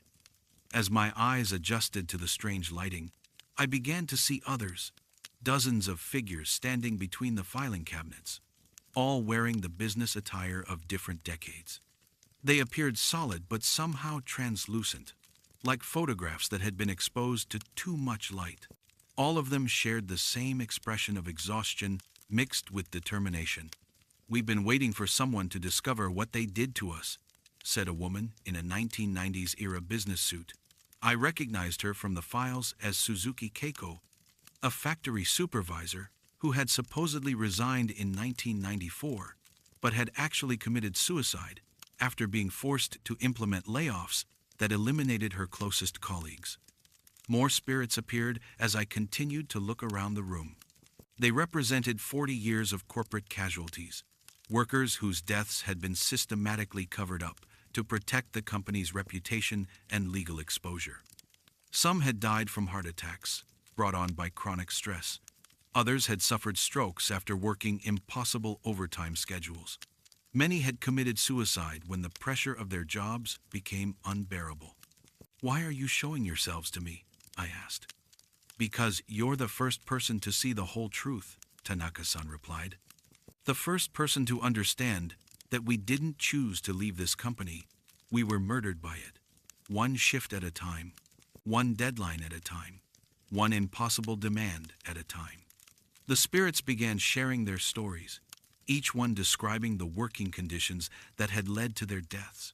Mandatory overtime that stretched for months without breaks. Production quotas that required superhuman effort to meet. Supervisors who treated requests for time off as signs of disloyalty.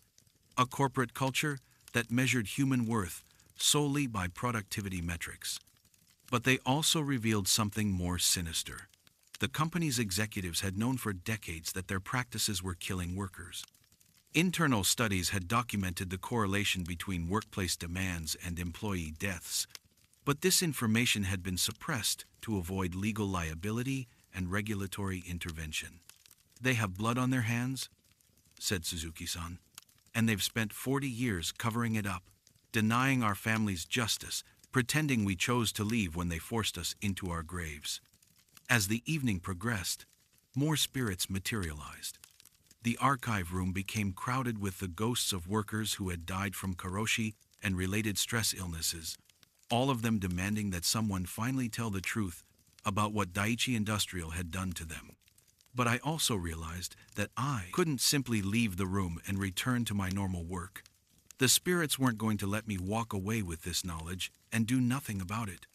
They had been waiting decades for someone to discover their hidden records, and now they expected me to serve as their advocate for justice.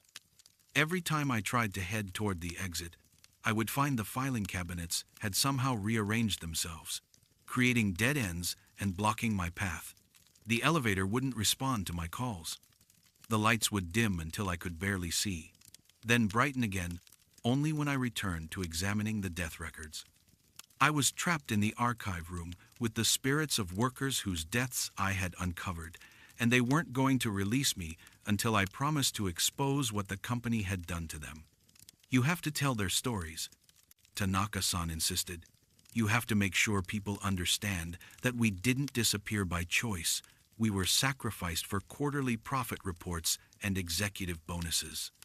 The pressure was overwhelming. I was surrounded by dozens of spirits, all of them sharing details about their final months of life, all of them demanding that I carry their testimonies to the outside world. But I also understood that exposing this information would destroy my career and probably result in lawsuits that would bankrupt me. The standoff lasted through the night.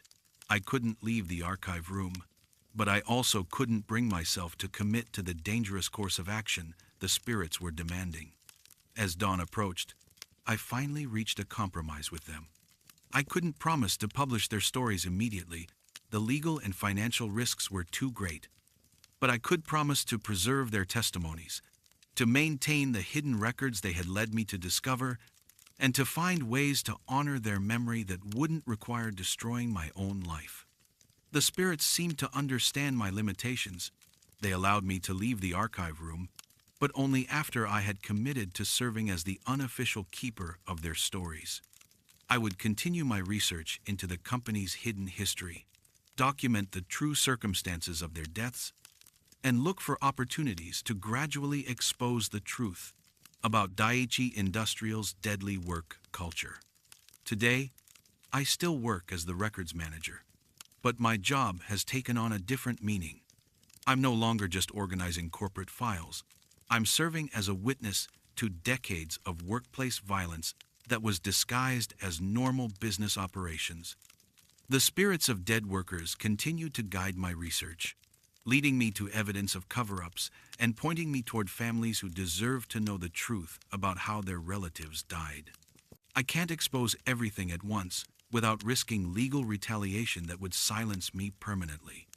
But I've been gradually leaking information to journalists, labor advocates, and government investigators who are building cases against companies that prioritize profits over worker safety. The archive room remains haunted, but the spirits there are no longer angry or desperate. They know that someone finally understands what happened to them, that their deaths weren't meaningless, and that their stories will eventually be told. That knowledge seems to give them peace, even as they continue to demand justice for the decades of lies that followed their deaths. Some secrets are buried so deep that only the dead can guide us to them.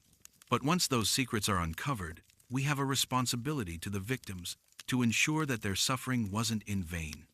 The spirits in Daiichi Industrial's archive room taught me that the most important records aren't always the official ones. Sometimes, the truth can only be found in the files that companies tried hardest to hide.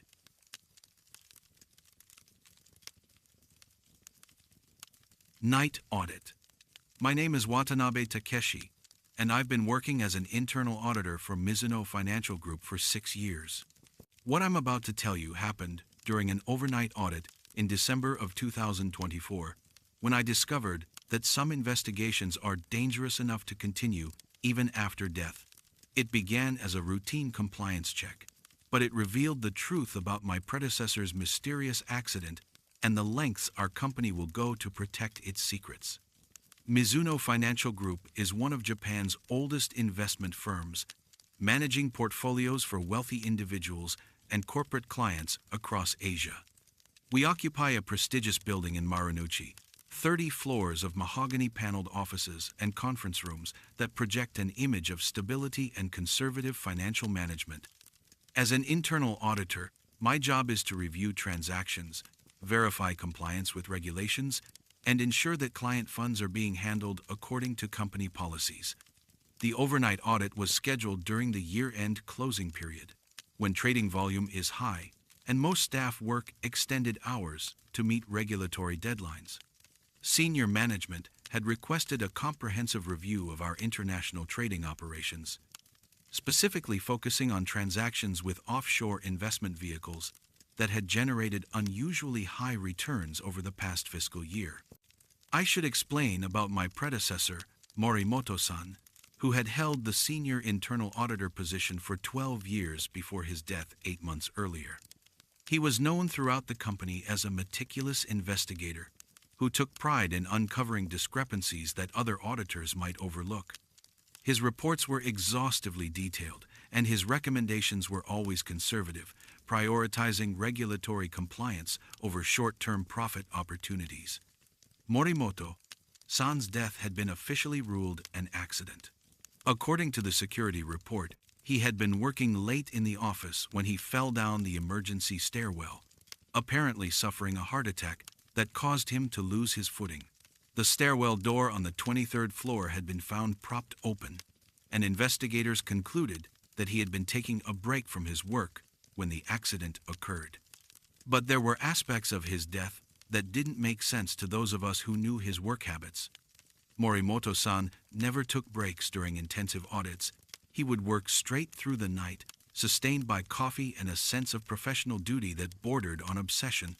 He was also extremely cautious about building security, never propping open doors that were meant to remain locked. Most puzzling of all, he had been found with a thick folder of documents that had been scattered across the stairwell, but building management had cleaned up these papers before anyone could examine them. The overnight audit I was conducting covered some of the same accounts that Morimoto-san had been investigating before his death.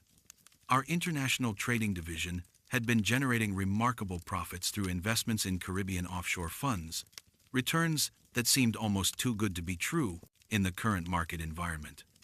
Senior management wanted confirmation that these transactions were legitimate and that our compliance procedures were being followed properly. I began my review around 8 p.m., after most of the regular staff had gone home for the evening. The trading floor was empty except for a few overnight positions, monitors, and the security guard, who made rounds every 2 hours. I settled into my office with boxes of transaction records, regulatory filings, and correspondence with offshore fund managers. The first irregularities appeared within an hour of starting my analysis. Several large transactions had been processed through accounts that didn't appear in our standard client database.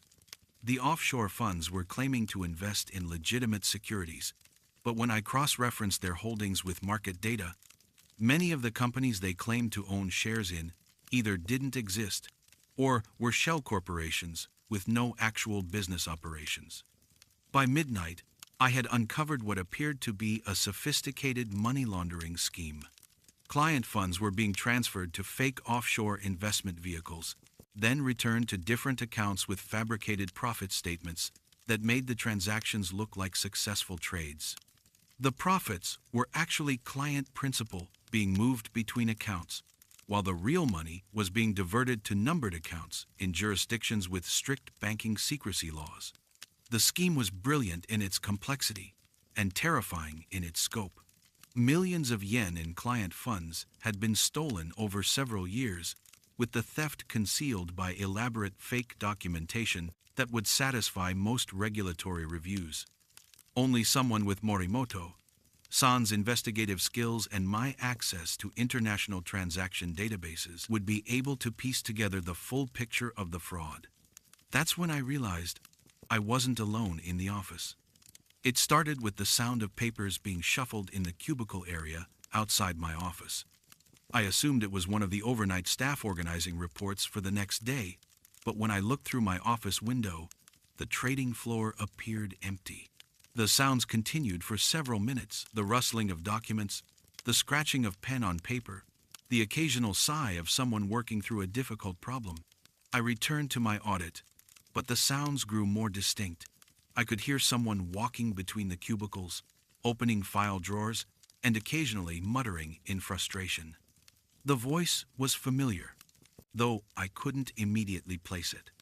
It had the careful cadence of someone reviewing complex financial documents, the same rhythm I used when working through complicated transaction records.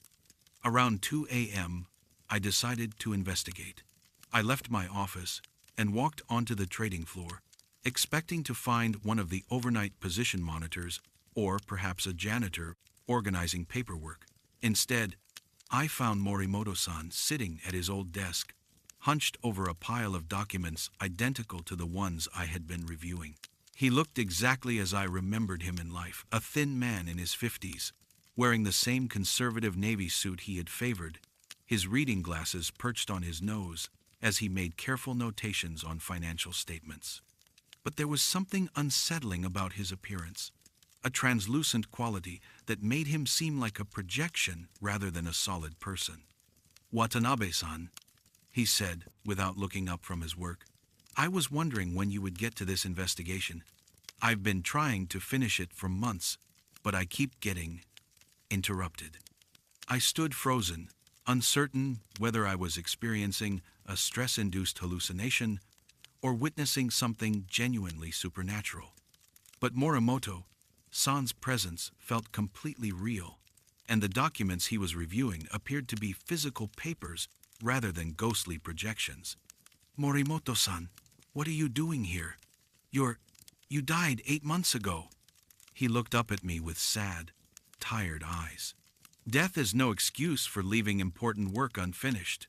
I was so close to exposing this fraud when they killed me. Now I'm trapped here, trying to complete an investigation that the living world refuses to acknowledge. Over the following hours, Morimoto-san guided me through the financial records that had led to his death. He showed me transaction patterns I had missed, connections between shell companies that revealed the full scope of the money laundering operation. His ghostly expertise was invaluable. He had months of additional research that I couldn't have duplicated in a single night. But he also revealed the dangers I was facing by continuing his investigation. "They know you're here," he warned as we worked through the evidence. "The same people who arranged my accident are watching to see how much you discover. They'll let you find enough to satisfy the audit requirements, but if you dig too deep, if you threaten to expose the real scope of their operations, they'll arrange another tragic workplace accident." The conspiracy involved several senior executives who had been systematically embezzling client funds for years, using their positions to authorize fraudulent transactions and cover up the theft through falsified compliance reports. The profits from these operations were being used to fund their personal investments and lavish lifestyles, while client portfolios were being drained through fake management fees and fabricated losses. "Why don't you expose them yourself?" I asked. "You're already dead. They can't hurt you anymore." Morimoto-san looked at me with deep sadness. "The dead can only reveal truth to the living who are willing to see it. I can show you the evidence, but I can't make phone calls to regulators or submit reports to law enforcement. That responsibility falls to you." As dawn approached, I faced the same impossible choice that had led to Morimoto-san's death. I had uncovered evidence of massive fraud that was stealing millions of yen from clients who trusted our company with their life savings.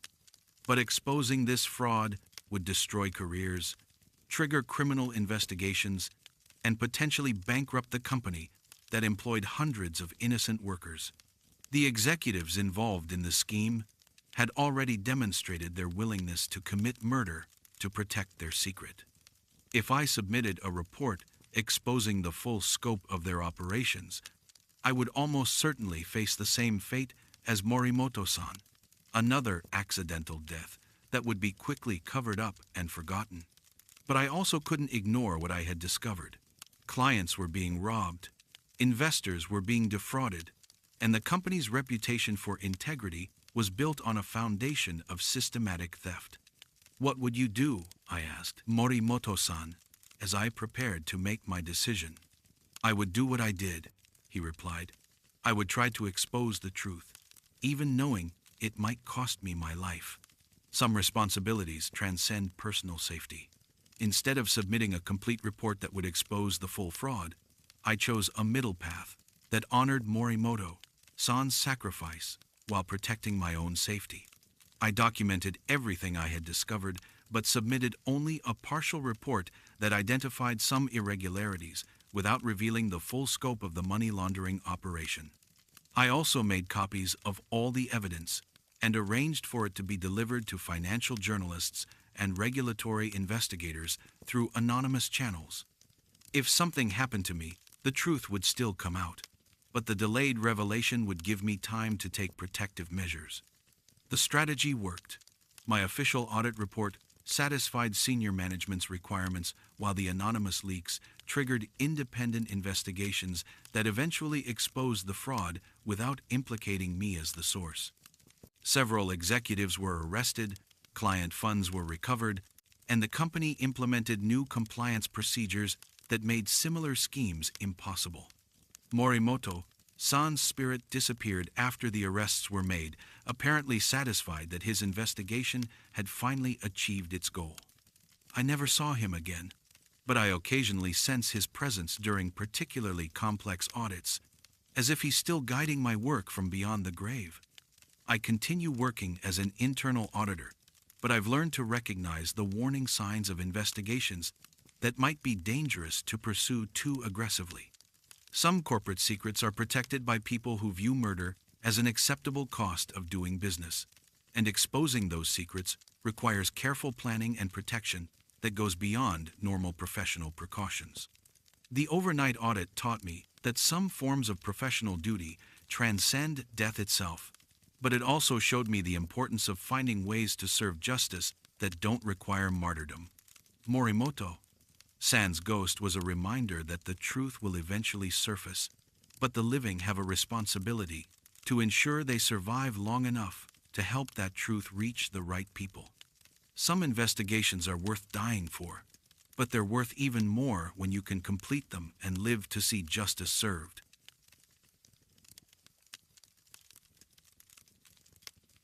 The bathroom mirror. My name is Ogawa Misaki, and I've been working as a customer service representative at Sakura Insurance Company for 2 years. What I'm about to tell you started in the women's bathroom on the 9th floor, in front of a mirror that showed me more than just my own reflection. It began in October of 2024, during what should have been an ordinary workday, but it revealed a pattern of harassment that had been hidden in plain sight for years. Sakura Insurance occupies 15 floors of a modern office building in Shibuya, employing nearly 800 people in various departments, from claims processing to investment management. As a customer service representative, I work in one of the largest departments, handling phone calls from policyholders who need assistance with their coverage or want to file claims. The work is demanding but stable, requiring patience with frustrated customers and detailed knowledge of complex insurance regulations. Most of our department consists of young women like myself, recent university graduates, who need steady employment while we figure out our long-term career plans. The pay is modest, but the benefits are decent, and the company has a reputation for treating employees fairly. My supervisor is Tanaka-san, a man in his late 40s who has worked at Sakura Insurance for over 20 years. He started in customer service himself and worked his way up to department manager, giving him detailed knowledge of our daily operations and challenges. Most of the women in our department respect his experience, though some find his management style overly familiar and occasionally inappropriate. I should explain about the 9th floor bathroom, which serves several departments and is one of the busier restrooms in the building. It's a standard corporate facility with 6 stalls, a row of sinks with mirrors, and fluorescent lighting that makes everyone look slightly unwell. During busy periods, women often use the bathroom as a brief refuge from the stress of difficult phone calls, touching up makeup, or simply taking a few minutes away from their desks. The first strange incident occurred on a Tuesday afternoon when I was washing my hands after lunch. I looked up into the mirror and saw my own reflection, but I also noticed someone standing behind me who wasn't actually there. When I turned around, the bathroom was empty except for myself, but when I looked back at the mirror, I could see a young woman in business attire standing near the stall area. She appeared to be in her mid-20s, wearing the same type of conservative blouse and skirt that most of us wear for customer service work. Her expression was deeply sad, and she seemed to be trying to communicate something urgent, but I couldn't hear any sound. After a few seconds, the image faded and the mirror returned to normal. I assumed it was a trick of the lighting, or perhaps stress, from a particularly difficult morning of customer calls. But the phenomenon occurred again the next day, and this time the woman in the mirror seemed more agitated. She was pointing toward one of the stalls with an expression of distress, as if trying to warn me about something dangerous. Over the following week, I began seeing her regularly during my bathroom breaks, always in the mirror, never visible when I turned to look directly. She would appear behind my reflection, sometimes mouthing words I couldn't understand, sometimes gesturing toward specific areas of the bathroom with urgent concern. I started arriving early to work and staying late, partly to avoid crowded periods when other women might notice my strange reactions to the mirror, and partly because I was becoming obsessed with understanding what the ghost was trying to communicate. During these quiet periods, when the bathroom was empty, she seemed calmer and more focused in her attempts to convey information. The breakthrough came when I started paying attention to which stall she pointed toward most frequently. It was always the same one, the third stall from the left, which had been out of order for maintenance for several weeks. When I examined it more closely, I noticed that the lock had been removed and there were scratches on the door that looked like someone had been trying to claw their way out from the inside. I began researching former employees who might have died in the building, looking through company newsletters and online obituaries for women who had worked in customer service. What I found was a brief mention of Yamada Sachiko, who had been employed in our department 3 years earlier and had died from health complications at age 26. But when I dug deeper, I discovered that Sachiko-san had actually died from an overdose of sleeping pills found in that same bathroom stall during a weekend when the building was nearly empty. The company had covered up the circumstances of her death, claiming she had died at home from natural causes to avoid negative publicity and potential liability issues. Understanding this context made the ghost's behavior much more disturbing. She wasn't just trying to communicate with me, she was trying to warn me about something related to her death. The urgent pointing toward the stall, the distressed expressions, the repeated attempts to get my attention, all of this suggested that she had died because of something that was still happening. That's when I began noticing Tanaka-san's behavior more carefully. He had always been slightly inappropriate with the women in our department, standing too close during performance reviews, making comments about our appearance that weren't quite sexual harassment but made us uncomfortable, finding excuses to touch our shoulders or hands during training sessions. Most of us had learned to navigate these interactions by avoiding being alone with him and deflecting his attention through professional formality. But the ghost in the mirror helped me recognize patterns I had been unconsciously ignoring. Tanaka-san consistently chose the youngest and most vulnerable women for after-hours training sessions. He regularly offered mentorship opportunities that required staying late when the office was nearly empty. He made a point of scheduling one-on-one meetings in conference rooms without windows where conversations couldn't be observed. I realized that Sachiko-san had probably been subjected to escalating sexual harassment from Tanaka-san, pressure that had eventually driven her to suicide in the bathroom stall.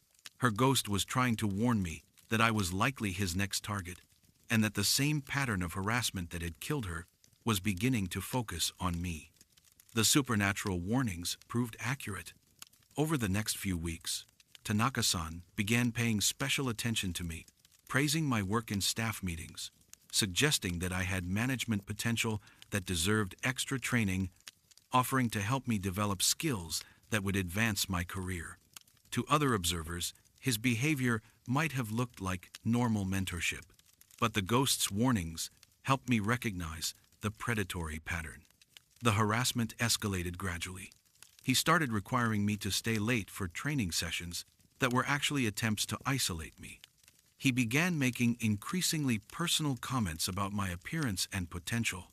He found excuses to schedule meetings in locations where we would be alone, and during these encounters, he would stand inappropriately close or find reasons to touch my arm or shoulder.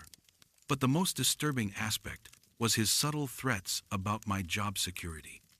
When I tried to deflect his advances or avoid being alone with him, he would make comments about how competitive the job market was for young women without extensive experience. He would mention other employees who had been restructured out of their positions for not demonstrating sufficient commitment to their career development. The ghost's presence intensified as Tanaka-san's harassment became more aggressive. She would appear in the mirror during every bathroom break, her expression growing more desperate and urgent. Sometimes she would mime actions that looked like she was taking pills, reminding me of how her own story had ended. I found myself facing the same impossible choice that had driven Sachiko-san to despair. I could report Tanaka-san's harassment, but doing so would likely result in my dismissal on fabricated performance grounds. His 20-year tenure with the company and relationships with senior management meant that any complaint would be seen as an attack on a valued employee by a replaceable subordinate. But I couldn't continue enduring the harassment without eventually facing the same psychological breakdown that had led to Sachiko-san's suicide. The stress was affecting my sleep, my appetite, and my ability to concentrate on work. I was beginning to understand why she had chosen to end her life, rather than continue fighting a battle she couldn't win. The solution came from an unexpected source. During one of my encounters with the ghost, she pointed not just toward the stall where she had died, but also toward the bathroom's ventilation grate. When I examined it more closely, I found a small recording device that Sachiko-san had apparently hidden there before her death. The device contained audio recordings of Tanaka-san's harassment sessions with several different women over a period of months. Sachiko-san had been documenting the pattern of abuse, probably planning to use the evidence to file a complaint or lawsuit, but the psychological pressure had become unbearable before she could act on her plan. With this evidence, I was able to bypass the internal complaint process that Tanaka-san would have been able to manipulate. I sent the recordings directly to external investigators and journalists who specialized in workplace harassment cases. The evidence was so compelling that the company had no choice but to terminate Tanaka-san and implement new policies to prevent similar abuse. After his dismissal and the subsequent investigation, Sachiko-san's ghost disappeared from the bathroom mirror. I think she finally found peace, knowing that her death had served to protect other women from experiencing the same trauma she had endured. But the experience changed my understanding of workplace dynamics permanently. I learned to recognize the warning signs of predatory behavior that I had previously dismissed as normal workplace awkwardness. I also developed a network with other women in similar situations, sharing information about problematic supervisors and supporting colleagues who face harassment. Most importantly, I learned that some forms of justice require supernatural intervention to achieve. Sachiko-san's ghost couldn't save herself, but she was able to save me, and potentially many other women, by ensuring that her evidence finally reached people who were willing to act on it. The 9th floor bathroom still serves several departments, but it feels different now. Less oppressive, more like a normal workplace facility. The mirror shows only the reflections of living women, but I sometimes think I can sense Sachiko-san's presence in a more peaceful way, as if she's still watching over the women who work in our department. Some ghosts haunt us for revenge, others for unfinished business. But Sachiko-san's spirit haunted that bathroom to serve as a protector, ensuring that other women wouldn't suffer the same fate she had experienced. Her supernatural warnings taught me that the most important battles are often fought by people who don't live to see their victory, but whose courage makes victory possible for others. The bathroom mirror now reflects only what it should: women preparing for another day of work, touching up makeup, taking brief moments of respite from professional pressures. But it also reflects the memory of someone who died trying to protect us, and the responsibility we have to protect each other from the dangers that institutional power structures are designed to hide.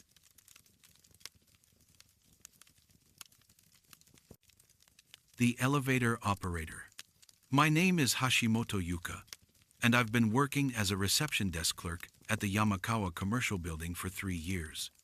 What I'm about to tell you happened during the winter of 2024, when I discovered that some employees never truly leave their posts, even after the building no longer needs their services.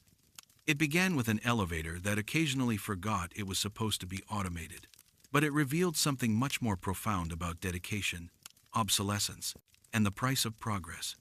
The Yamakawa commercial building is one of Tokyo's older office towers, constructed in the 1970s when manual elevator operators were still common in prestigious buildings. Over the decades, it has been gradually modernized to keep pace with technological advances, but traces of its original character remain visible to those who know where to look. As the reception desk clerk, I work in the marble-lined lobby, greeting visitors, directing them to appropriate floors, and managing the building's main information systems. It's a position that requires constant attention during business hours, as nearly 1,500 people work in the building across 30 floors of law firms, accounting practices, and corporate headquarters. The elevator system was converted to full automation in the early 1990s, eliminating the need for the human operators who had once been a standard feature of upscale commercial buildings. But the conversion wasn't entirely seamless. There were still occasional glitches that reminded observant employees that the machinery had once been designed for human control. I first noticed these anomalies during late evening hours, when I stayed after normal business hours to complete administrative tasks. Most tenants left by 7 p.m., but some employees worked much later, and I often remained at my desk until 9 or 10 p.m. to handle their requests and ensure building security. During these quiet periods, I began observing strange behavior from elevator number 3, the middle unit in our bank of 5 elevators serving the upper floors. While the other elevators operated with typical automated efficiency, number 3 would sometimes pause at floors where no one had pressed the call button, open its doors for exactly the right amount of time for passengers to enter, then continue to destinations that seemed to be selected by an intelligence rather than programmed logic.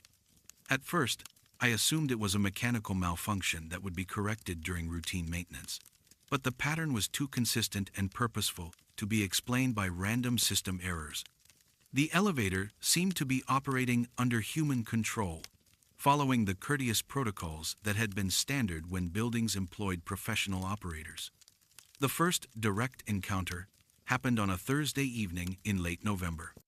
I was working alone in the lobby, catching up on correspondence and preparing visitor logs for the next day, when I heard the distinctive ding of elevator number 3 arriving at the ground floor.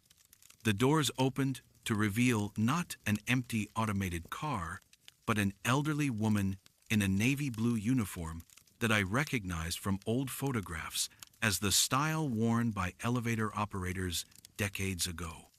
She was probably in her 70s, with gray hair pulled back in a neat bun and white gloves that spoke of professional standards from an earlier era. "Going up?" she asked, in the polite tone that elevator operators had once used to greet passengers. I was too surprised to respond immediately. The woman looked completely real and solid, not at all like the translucent apparitions described in ghost stories. She stood patiently in the elevator car, one hand on the control panel, waiting for my response with the professional composure of someone who had spent decades in customer service. "I'm sorry," I finally managed. "I think there's been some mistake. This elevator is automated." She smiled with gentle understanding. "Oh, I know, dear. They made all the changes back in '91. But sometimes the building still needs a human touch, especially for employees who are working too hard and need someone to look after them. Before I could ask what she meant, the doors closed and elevator number 3 ascended to the upper floors. I checked the building directory and security logs, but there was no record of anyone being in the building who matched her description. Over the following weeks, I began researching the history of our building's elevator operators. What I discovered explained both the woman's presence and her apparent concern for overworked employees. Her name was Sato Fumiko, and she had operated elevator number 3 for over 20 years, from the building's opening in 1973 until the automation conversion in 1991. She had been known for her exceptional courtesy and her genuine concern for the building's tenants, many of whom she had served daily for decades. But the conversion to automated systems hadn't been voluntary for employees like Sato-san. The building management had eliminated all elevator operator positions as part of a cost-cutting modernization program, forcing long-term employees to find new work despite their advanced age and specialized skills. For Sato-san, who had never worked anywhere else and had devoted her entire career to serving the building's tenants, the forced retirement had been devastating. According to newspaper archives I found, she had suffered a fatal heart attack just 6 months after losing her position, apparently while visiting the building to apply for a part-time cleaning position that would have allowed her to continue working there. She had died in the lobby near the elevators she had operated with such dedication for 20 years. The building management had quietly arranged for her funeral and provided a modest settlement to her family, but they had also worked to suppress the story to avoid negative publicity about their cost-cutting measures. Understanding this context made Sato-san's supernatural appearances much more poignant. She wasn't haunting the building out of anger or revenge. She was continuing to serve the tenants who still needed her assistance, particularly those who reminded her of herself through their excessive dedication to work. I began paying more attention to who encountered Sato-san's elevator service, and a pattern emerged that was both touching and disturbing. She appeared primarily to employees who were working dangerously long hours, people who showed the same symptoms of exhaustion and stress that had characterized her own final months. There was Tanaka-san from the accounting firm on the 18th floor, who had been working 18-hour days to meet audit deadlines. When he encountered Sato-san's elevator, she had taken him directly to the ground floor and gently suggested he go home to rest, even though he had pressed the button for his office floor. Watanabe-san, a young lawyer who had been sleeping at her desk for weeks while preparing for a major trial, found herself in Sato-san's elevator during what should have been an automated trip to the 22nd floor. Instead, Sato-san had taken her to the building's small meditation room on the 15th floor and encouraged her to take a proper break. But the most concerning encounters involved employees who were approaching the same kind of breakdown that had claimed Sato-san's life. For these individuals, her supernatural intervention took on a more urgent character. I witnessed one such encounter during a late February evening when I was working alone in the lobby. Kimura-san, a middle-aged insurance executive, had been working increasingly long hours as his department faced restructuring that would eliminate several positions. He had been staying in the building until well past midnight for weeks, surviving on convenience store food and coffee while trying to prove his indispensability. When he approached the elevator bank that evening, looking haggard and disoriented from exhaustion, elevator number 3 opened immediately, despite him not having pressed the call button. Sato-san was waiting inside, her expression filled with the kind of maternal concern that transcended professional courtesy. "You look tired, Kimura-san," she said gently. "Perhaps it's time to go home and rest properly." But Kimura-san shook his head. "I can't leave yet. There's too much work to finish, and if I don't prove my value to the company, they'll eliminate my position during the next round of cuts." Sato-san's expression grew sad, but understanding. I know how that feels. I spent my whole life dedicated to this building, and when they decided they didn't need me anymore, I didn't know how to exist without work. But there are more important things than proving your usefulness to people who don't appreciate your sacrifice. She gestured for him to enter the elevator. Let me take you somewhere peaceful, where you won't have to worry about deadlines and restructuring anymore. What disturbed me about this encounter was the realization that Sato-san wasn't just offering comfort to overworked employees, she was offering them an escape from their struggles through death. Her elevator had become a supernatural vehicle that could transport passengers not just to different floors, but to the afterlife itself. For employees who were approaching the same fatal breakdown she had experienced, Sato-san's compassionate offer was literally an invitation to join her in eternal rest. It was an act of mercy from someone who understood the unbearable weight of work-related stress, but it was also a form of supernatural recruitment that could be fatal for vulnerable individuals. I realized I had to intervene when I saw the temptation in Kimura-san's eyes as he considered Sato-san's offer. The supernatural alternative she presented was appealing to someone who felt trapped in an impossible work situation with no hope of relief. Kimura-san, I called out from my reception desk. Your family called earlier looking for you. Your daughter wants you to come home for dinner. This wasn't true, but it reminded him of connections and responsibilities that existed outside the building. He hesitated, looking between Sato-san's compassionate face and my concerned expression. Another time, perhaps, he told Sato-san politely. I should go home to my family. Sato-san smiled with genuine warmth. That's the right choice. Family is more important than any job, no matter how dedicated we feel to our work. The elevator doors closed, and when they opened again on the ground floor, Kimura-san was alone in an ordinary automated car. Sato-san had released him from her supernatural offer once he chose life over work. But the encounter taught me something important about the nature of Sato-san's haunting. She wasn't malevolent or predatory. She was offering what she genuinely believed was kindness to employees who were suffering the same way she had suffered. From her perspective, death was preferable to the endless stress and dehumanization of modern work culture. I began making a point of checking on employees who worked excessively late hours, offering them coffee, suggesting they call family members, and generally providing the human connection that might anchor them to life when Sato-san's supernatural alternative became tempting. I also researched traditional methods for helping spirits find peace, rather than continuing to serve in ways that might inadvertently harm the living. A Buddhist monk I consulted explained that some ghosts remain bound to locations not by anger or unfinished business, but by an excess of compassion that prevents them from moving on.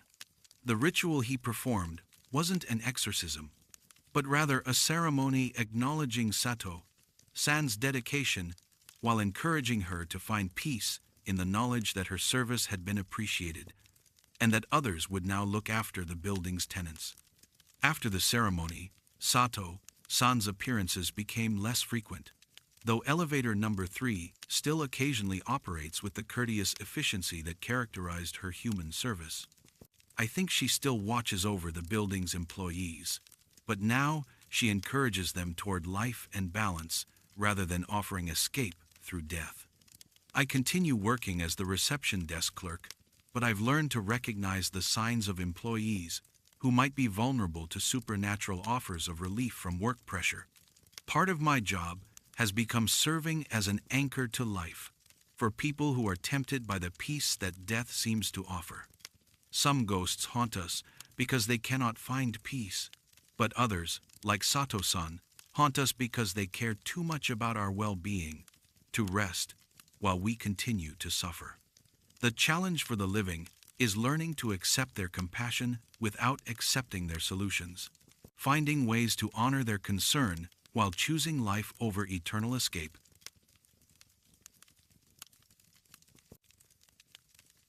Server room haunting. My name is Morimoto Shin, and I've been working as a systems administrator at Kaito Financial Services for 6 years. What I'm about to tell you happened during the autumn of 2024, in the server room that serves as the technological heart of our company. It began with routine maintenance work, but it revealed how the pressure of modern IT responsibilities can drive people to desperate measures that echo through the digital systems they once maintained. Kaito Financial Services is a mid-sized investment firm that manages portfolios for corporate clients and high-net-worth individuals. Our success depends entirely on computer systems that process millions of yen in transactions every day, requiring constant monitoring and maintenance to prevent the kind of technical failures that could cost clients enormous sums and destroy our reputation. As the senior systems administrator, I'm responsible for maintaining the server room that houses our trading platforms, database systems, and network infrastructure. It's a windowless space in the building's basement, filled with rows of humming servers that generate enormous amounts of heat despite industrial cooling systems that run constantly. The environment is sterile and oppressive, lit by harsh fluorescent lights that make everything look slightly unreal. The work itself is demanding and stressful. Financial markets operate on global schedules that don't respect normal business hours, requiring someone to be available for emergency repairs at any time of day or night. A server failure during market hours could halt trading operations and expose our clients to significant losses, making every technical problem a potential career-ending disaster. I should explain about my predecessor, Takahashi-san, who had held the senior systems administrator position for 8 years before his death, 14 months earlier. He was known throughout the company as a meticulous technician who took personal responsibility for every aspect of our IT infrastructure. His documentation was exhaustive, his preventive maintenance schedules were rigorous, and his response time to technical emergencies was legendary among the trading staff. But Takahashi-san's dedication to perfection had also made him vulnerable to the kind of catastrophic failure that no amount of preparation can prevent. On a busy trading day in September of 2023, a power surge caused by construction work in a neighboring building had overwhelmed our backup systems, causing a complete network failure that lasted nearly 4 hours. The outage occurred during peak trading hours, preventing our clients from executing time-sensitive transactions and causing losses that ultimately totaled over 50 million yen. Although the power surge was clearly beyond Takahashi-san's control, senior management needed someone to blame for the disaster, and as the person responsible for system reliability, he became the obvious target. The disciplinary process that followed was brutal and public. Takahashi-san was required to submit detailed reports explaining how the failure could have been prevented, despite the fact that no reasonable preventive measures could have protected against such an unprecedented power surge. He was subjected to formal hearings where executives questioned his competence and dedication, suggesting that his failure to anticipate every possible technical scenario demonstrated inadequate preparation. The pressure destroyed him psychologically. Colleagues remembered seeing him working 18-hour days in the server room, obsessively checking and rechecking systems that were already functioning perfectly. He stopped eating regular meals, surviving on convenience store food consumed at his desk while monitoring system performance data. His family later revealed that he had been having nightmares about system failures and waking up in panic about servers he was certain were malfunctioning. The final disciplinary hearing was scheduled for a Monday morning in October. On the Friday before that meeting, Takahashi-san stayed late in the server room, apparently performing routine maintenance tasks. Security cameras showed him working alone until after midnight, moving between server racks with tools and diagnostic equipment. What the cameras didn't capture was the moment when Takahashi-san decided he couldn't face the humiliation of the disciplinary hearing. He deliberately damaged the safety systems on one of the main server racks, then made contact with a high-voltage power supply that electrocuted him instantly. His death was ruled accidental, but those of us who understood the timing knew it was suicide, disguised as a workplace mishap. The company handled the incident with typical corporate efficiency. Takahashi-san's death was attributed to workplace safety failure. His family received a substantial settlement in exchange for agreeing not to discuss the safety RSSD circumstances, and I was promoted to fill his position within 2 weeks of his funeral. But inheriting his job meant inheriting more than just technical responsibilities. The first sign that something was wrong came during my initial month in the position. Despite having identical hardware configurations and software installations, our server systems began experiencing inexplicable performance issues. Network connections would randomly drop during critical operations. Database queries would time out without apparent cause, and backup systems would fail to engage during planned maintenance windows. The problems followed patterns that seemed almost deliberately disruptive. System failures would occur during the most stressful periods: end-of-month reporting cycles, quarterly audits, and high-volume trading days, when any interruption could cause significant losses. The timing was too consistent to be random, but the failures left no traces in system logs that might explain their causes. I spent countless hours troubleshooting these issues, running diagnostic tests that showed all systems functioning normally, only to have the same problems recur the next day. The trading staff began complaining about unreliable technology that forced them to work longer hours to complete tasks manually that should have been handled automatically by our systems. But the most disturbing aspect was the atmosphere in the server room itself. Despite being a purely technological environment, the space felt oppressive in ways that couldn't be explained by temperature or lighting conditions. I would often feel like someone was watching me while I worked, turning to find empty aisles between server racks. The constant humming of machinery would occasionally be interrupted by sounds that resembled footsteps or tools being manipulated, though I was always alone in the room. The first direct encounter happened during a weekend emergency call in late December. One of our main trading servers had crashed during off-hours maintenance, requiring immediate repair to ensure system availability for Monday morning trading. I arrived at the office around midnight and made my way to the server room to assess the problem. As I worked on diagnosing the server failure, I became aware that someone else was in the room with me. At first, I assumed it was building security making their rounds, but when I called out, there was no response. The presence felt focused and purposeful rather than casual, as if someone was observing my work with professional interest. When I looked up from the server rack I was repairing, I saw Takahashi-san standing near the power distribution panel where he had died. He appeared exactly as I remembered him in life, a thin man in his 40s, wearing the casual clothing he had favored for after-hours maintenance work. But his expression was deeply troubled, showing the same anxiety and exhaustion that had characterized his final weeks. "The systems aren't working properly," he said, his voice carrying the tone of someone reporting a technical problem. "I've been trying to fix them, but every time I make repairs, someone changes the configurations and breaks everything again." I realized then what had been causing our persistent system problems. Takahashi-san's spirit was attempting to maintain the servers he had dedicated his life to protecting, but his supernatural interventions were incompatible with normal system operations. His ghost was essentially fighting against the living technicians who were trying to maintain the same equipment, creating conflicts that manifested as inexplicable technical failures. "Takahashi-san," I said carefully, "the systems are working fine. You don't need to fix them anymore." He looked at me with a desperate expression of someone who couldn't accept that his responsibilities had ended. "But if I don't monitor everything constantly, if I don't catch every potential problem before it becomes a crisis, they'll blame me for any failures. I can't let the client suffer because I wasn't vigilant enough."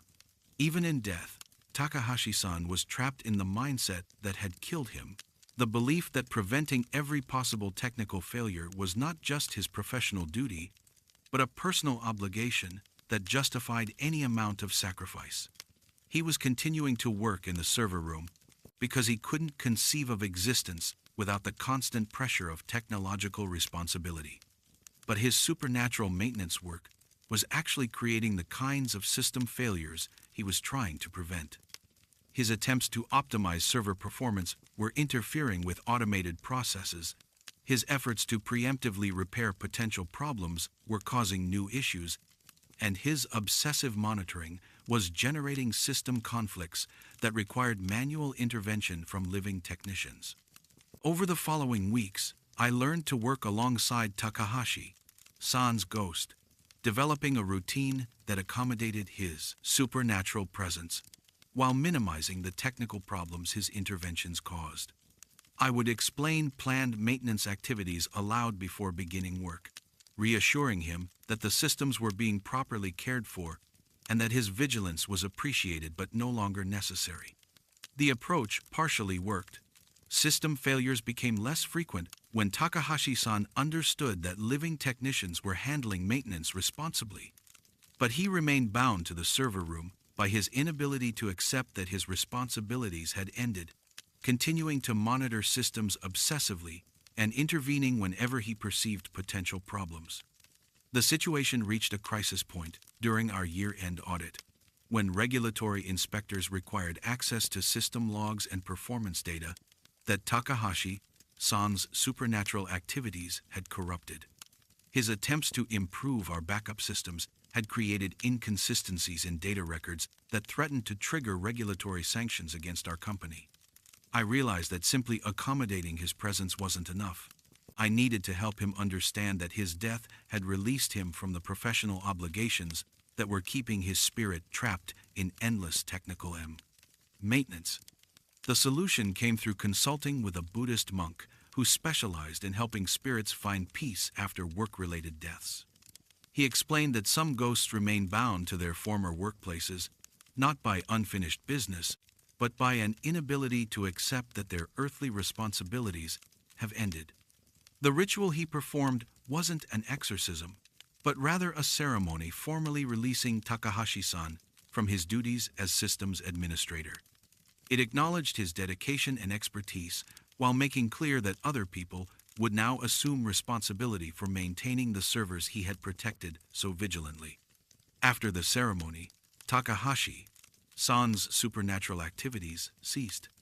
The server room returned to normal operation, with system failures occurring only at the predictable rates expected from aging hardware and normal wear.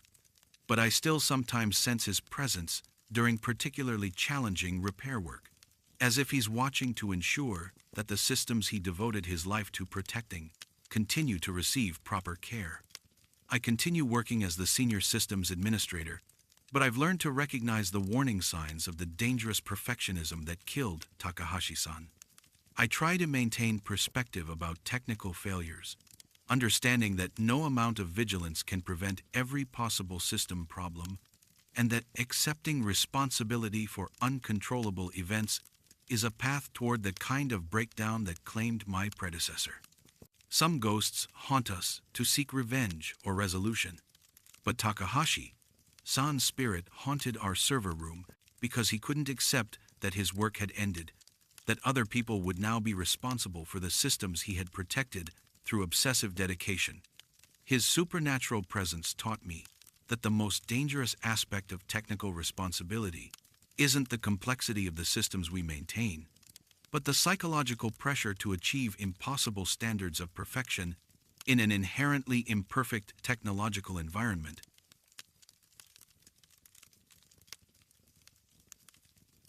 Department transfer. My name is Fujiwara Ryota, and I've been working in sales at Matsuda Electronics for 4 years. What I'm about to tell you happened after my transfer to the Kansai Regional Sales Division in November of 2024, when I inherited more than just a desk and client list from my predecessor.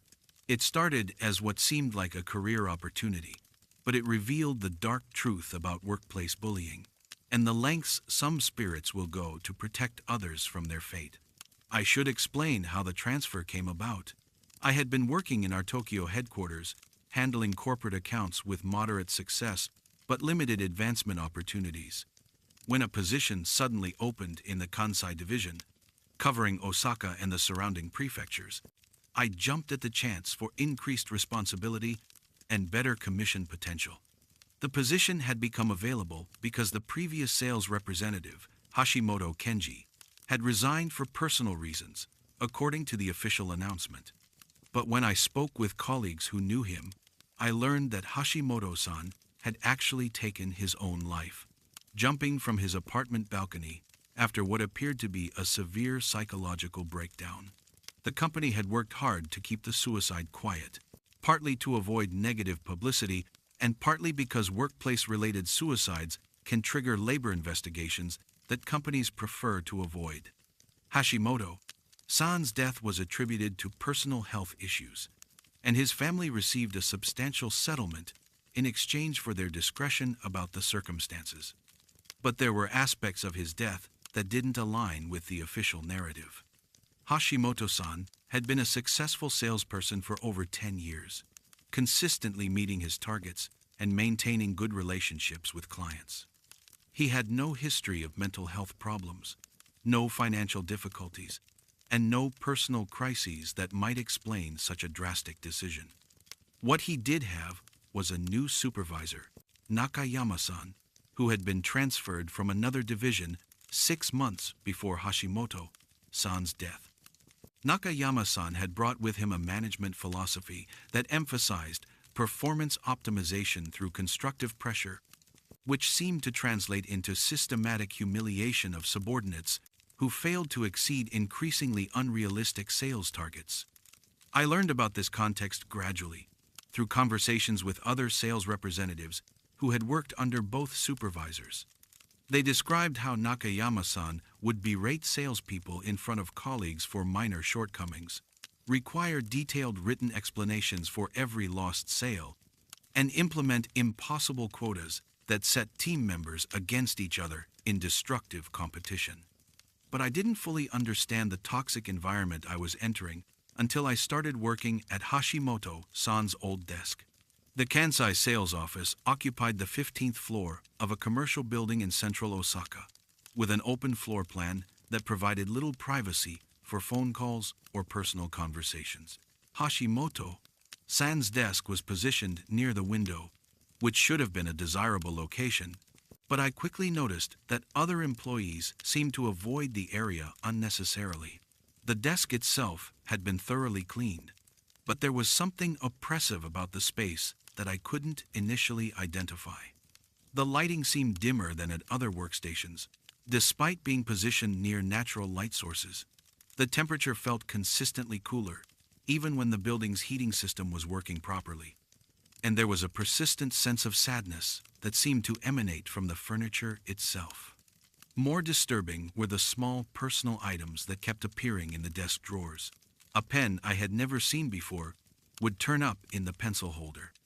Business cards for clients I didn't recognize would be filed in my contact organizer. Most unsettling were the handwritten notes that would appear on my desk, reminders about client preferences, warnings about difficult customers, and sales strategies written in handwriting that wasn't mine. At first, I assumed these were materials that Hashimoto-san had left behind, perhaps overlooked during the initial cleaning of his workspace. But the notes were too timely and relevant to my current work to be pre-existing documents. They contained information about clients who had become important to me only after I started working in the position, advice about situations that had developed weeks after Hashimoto-san's death. The phenomenon escalated during my encounters with Nakayama-san. From my first day, he made it clear that he expected me to exceed Hashimoto-san's performance significantly, despite the fact that I was unfamiliar with the regional market and client relationships. When I asked reasonable questions about local business practices or requested time to build rapport with inherited accounts, he would respond with sarcasm and public criticism that humiliated me in front of colleagues.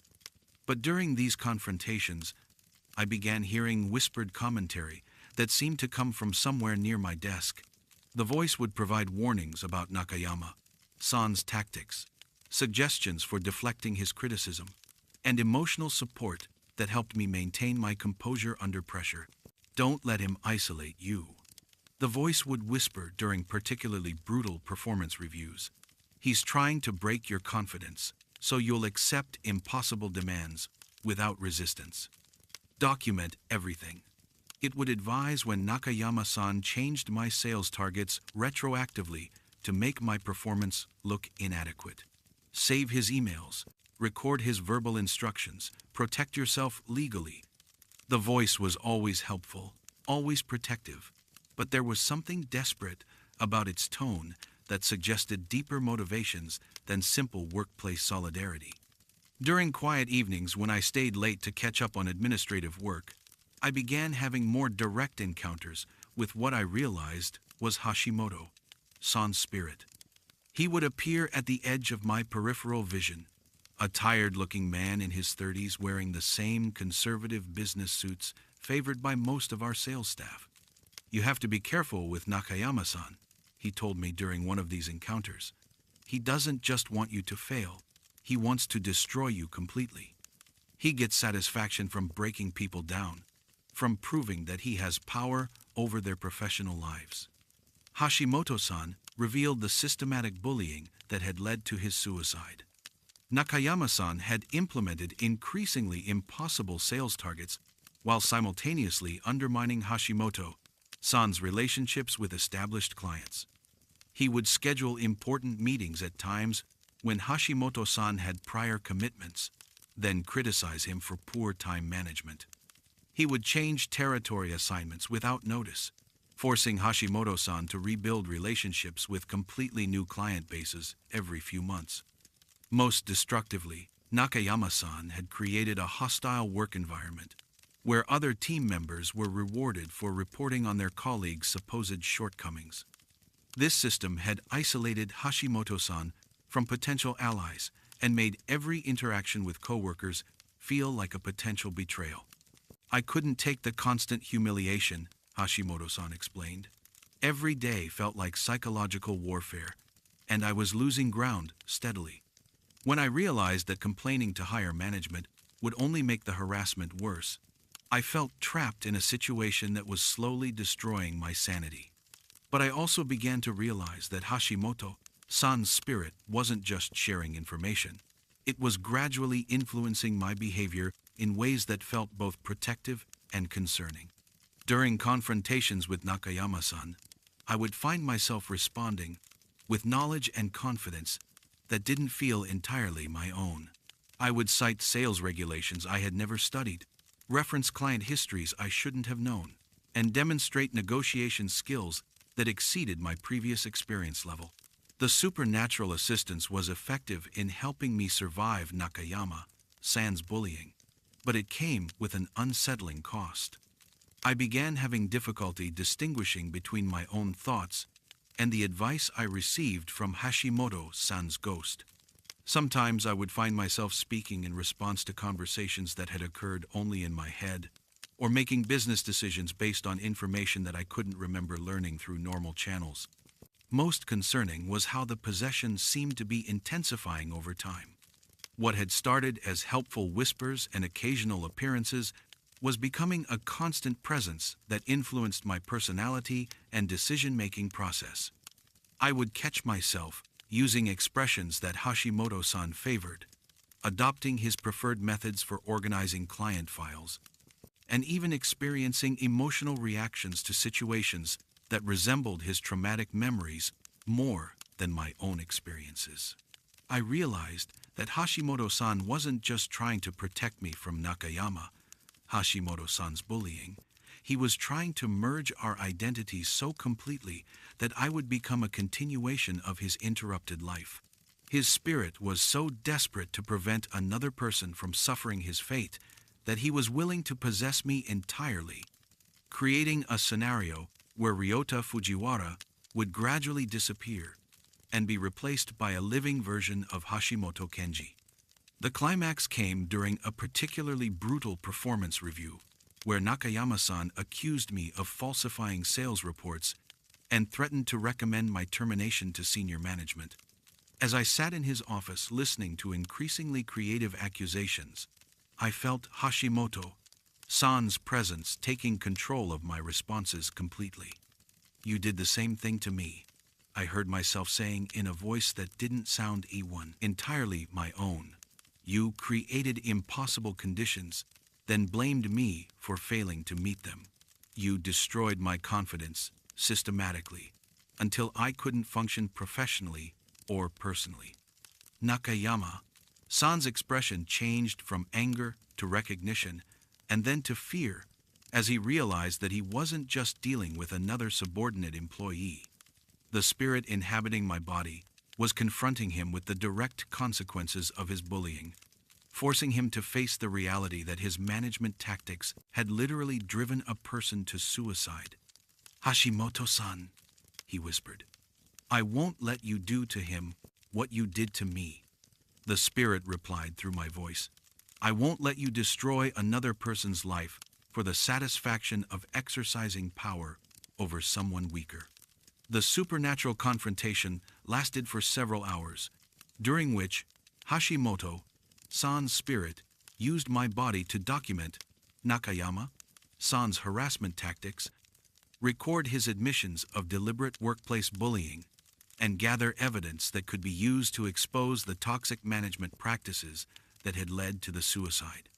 When I finally regained full control of my own consciousness, I found myself sitting at my desk with detailed notes about filing complaints with labor authorities and contacting journalists who specialized in workplace harassment cases.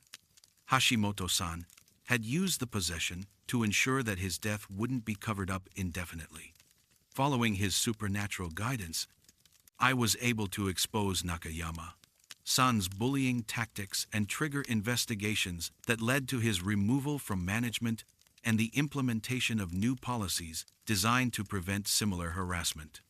But the experience also taught me the importance of maintaining my own identity while accepting help from protective spirits. I transferred to a different department within Matsuda Electronics, leaving behind Hashimoto-san's desk and the supernatural presence that had both protected and threatened to consume me. Before leaving, I performed a simple Buddhist memorial service at the workspace, thanking Hashimoto-san's spirit for his protection, while encouraging him to find peace, rather than continuing to inhabit the office where he had suffered. I never encountered his ghost again, but I carry forward the lessons he taught me about recognizing and resisting workplace bullying.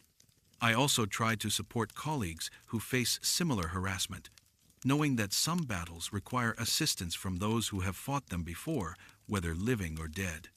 Some forms of mentorship transcend death, but the most important lesson Hashimoto-san taught me was that protecting others shouldn't require sacrificing your own identity. The dead can guide us toward justice, but the living must choose how to honor that guidance without losing themselves in the process.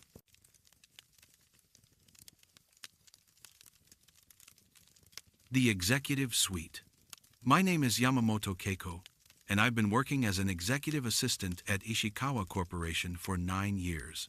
What I'm about to tell you happened during the most challenging period of my career, when I discovered that death doesn't always release executives from their obsession with quarterly performance targets.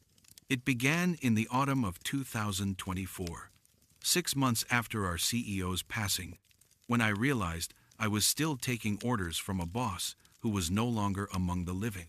Ishikawa Corporation is a traditional trading company that imports industrial equipment from Europe and sells it throughout Asia.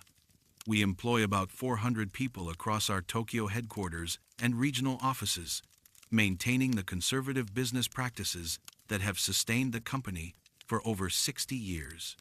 As executive assistant to the CEO, I manage his schedule, prepare reports for board meetings, and serve as the primary liaison between senior management and department heads. The position requires absolute discretion and loyalty. I handle confidential information about mergers, personnel decisions, and financial strategies that could significantly impact our stock price if disclosed improperly. Over 9 years, I had developed a close working relationship with our CEO, Ishikawa Hiroshi, who trusted me with sensitive matters that he wouldn't discuss with other executives. Ishikawa-san was a demanding but fair employer who expected perfection from himself and his staff. He worked 12-hour days regularly, maintained detailed knowledge of every aspect of our business operations, and held himself personally responsible for the company's performance in ways that bordered on obsessive. His dedication to the family business, he was the founder's eldest son, went beyond professional duty into the realm of personal identity. But this level of commitment took a severe toll on his health. Despite being only 58 years old, Ishikawa-san suffered from chronic stress-related conditions that he refused to address properly. He would dismiss symptoms of exhaustion, skip medical appointments to attend business meetings, and rely on medication to manage problems that required rest and lifestyle changes. The heart attack that killed him occurred on a Saturday morning in April of 2024, while he was working alone in his office, reviewing quarterly financial reports. Security found him slumped over his desk, surrounded by spreadsheets and performance analyses that he had been preparing for Monday's board meeting. But here's where the story becomes complicated. Ishikawa-san's death occurred just 3 days before we were scheduled to announce quarterly earnings that would determine whether our stock price met the targets required for a major acquisition deal. The timing was catastrophic. News of the CEO's sudden death would have caused our share price to plummet, potentially costing the company hundreds of millions of yen and destroying years of negotiation work. The board of directors made a decision that I'm still not sure was legal or ethical. They decided to conceal Ishikawa-san's death temporarily, announcing that he was taking medical leave for routine health maintenance while they managed the earnings announcement and completed the acquisition negotiations. The plan was to gradually transition leadership to his successor while maintaining market confidence in the company's stability. My role in this deception was crucial and deeply uncomfortable. As Ishikawa-san's executive assistant, I was expected to continue managing his correspondence, scheduling meetings, and preparing reports as if he were still alive, but temporarily unavailable. Board members would provide me with decisions and instructions that I would communicate to department heads as coming from the absent CEO. The arrangement was supposed to last only a few weeks, just long enough to complete the acquisition and announce a smooth leadership transition. But the negotiations became more complex than anticipated, extending the timeline indefinitely while I continued to serve as the intermediary for a dead man's supposedly ongoing management decisions. The supernatural complications began about 2 months after Ishikawa-san's death, when I started receiving what I initially thought were delayed email communications. Messages would appear in his corporate account containing detailed instructions about business strategies, personnel decisions, and performance targets that seemed to continue his management philosophy with uncanny accuracy. At first, I assumed these were automated messages from systems I wasn't familiar with, or perhaps communications that other executives were sending using his account to maintain the illusion of his continued involvement. But the content was too specific and immediate to be pre-programmed, addressing current business situations that had developed long after his death. The messages also demonstrated Ishikawa-san's distinctive writing style and management approach in ways that would have been difficult for anyone else to replicate.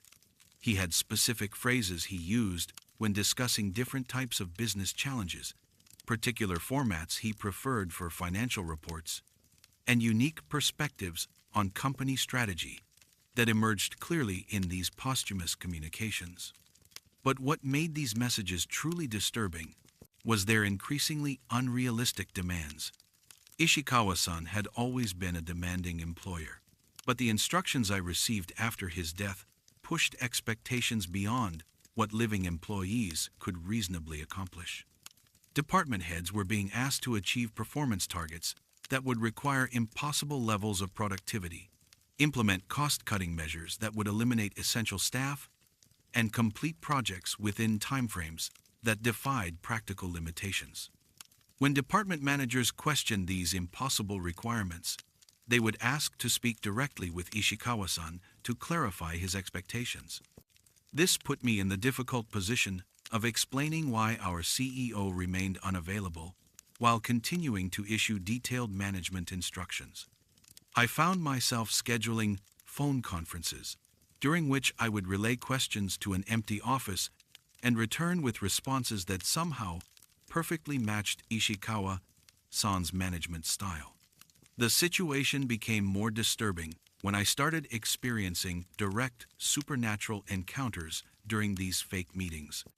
I would sit in Ishikawa-san's empty office, supposedly taking notes during imaginary phone calls, when I would begin hearing his voice, providing actual responses to the questions I was being asked to relay. The first time this happened, I convinced myself it was stress-induced hallucination brought on by the psychological pressure of maintaining such an elaborate deception. But the voice I heard contained information about current business situations that I didn't have access to, providing insights and instructions that proved to be remarkably effective when implemented by department heads. Ishikawa-san's ghost was somehow monitoring our company's operations from beyond the grave, continuing to manage business decisions with the same obsessive attention to detail that had characterized his living leadership style. His spirit seemed unable to accept that death had ended his responsibility for the company's performance. These supernatural management sessions became a regular part of my work routine. Several times each week, I would enter Ishikawa-san's empty office to receive posthumous instructions about business strategy, personnel decisions, and performance expectations. His ghost would dictate detailed memos about cost reduction measures, expansion plans, and competitive responses that demonstrated continued awareness of market conditions and industry trends. But there was something increasingly desperate and demanding about his posthumous leadership style. Ishikawa-san's ghost seemed to understand that time was limited, that the deception about his death couldn't be maintained indefinitely, and he was trying to accomplish years of business objectives within a compressed time frame before his absence could no longer be concealed. This urgency translated into impossible demands placed on living employees who had no idea they were working for a dead CEO. Department heads were being asked to achieve productivity levels that would have been challenging for a fully staffed operation, despite the fact that we were operating with reduced personnel while maintaining the fiction of normal business operations. The breaking point came during our mid-year review process, when Ishikawa-san's ghost demanded that I implement performance evaluations that would have resulted in terminating nearly 30% of our workforce. The criteria he established were so stringent that even our most dedicated employees would have been classified as underperforming, creating a situation where meeting his standards would have been literally impossible for living human beings. I realized then that Ishikawa-san's spirit had become detached from the practical limitations that constrain living managers. His obsession with company performance had intensified after death, freed from considerations about employee well-being, realistic expectations, and sustainable business practices. He was demanding perfection from a workforce that was already stretched beyond reasonable limits. But I also understood that I couldn't continue serving as the liaison between our dead CEO and his living employees without ultimately destroying the people I was supposed to be helping. The supernatural management instructions were becoming increasingly divorced from reality, creating work environments that would have been toxic even if they had been possible to implement. The solution required consulting with a Buddhist monk who specialized in helping business-obsessed spirits find peace. He explained that some executives become so identified with their companies that death doesn't interrupt their sense of responsibility for business performance. These spirits remain bound to their former workplaces, continuing to issue management decisions without understanding that their earthly obligations have ended. The ritual he performed wasn't designed to banish Ishikawa-san's spirit, but rather to help him understand that the company would continue to operate successfully without his direct management. It acknowledged his dedication while making clear that other people would now assume responsibility for business decisions. After the ceremony, the supernatural communications ceased. I stopped receiving posthumous emails with impossible performance targets, and the desperate demands for unrealistic productivity levels ended. But the experience taught me something important about the relationship between leadership responsibility and personal identity. 2 weeks later, we finally announced Ishikawa-san's death to the public, explaining that he had passed away several months earlier, while the company completed important business transitions under interim leadership. The stock market reaction was manageable, and the acquisition negotiations concluded successfully, validating the board's decision to delay the announcement. I continue working as an executive assistant, but I've learned to recognize the warning signs of leadership obsession that can trap both living and dead managers in cycles of impossible expectations. Some forms of dedication become indistinguishable from self-destruction, creating work environments that consume everyone involved in pursuit of perfection that can never be achieved. Ishikawa-san's ghost taught me that the most dangerous aspect of executive responsibility isn't the complexity of business decisions, but the psychological trap of believing that company success depends entirely on individual perfection. Even death couldn't free him from the pressure he had created for himself and, by extension, for everyone who worked under his supernatural management.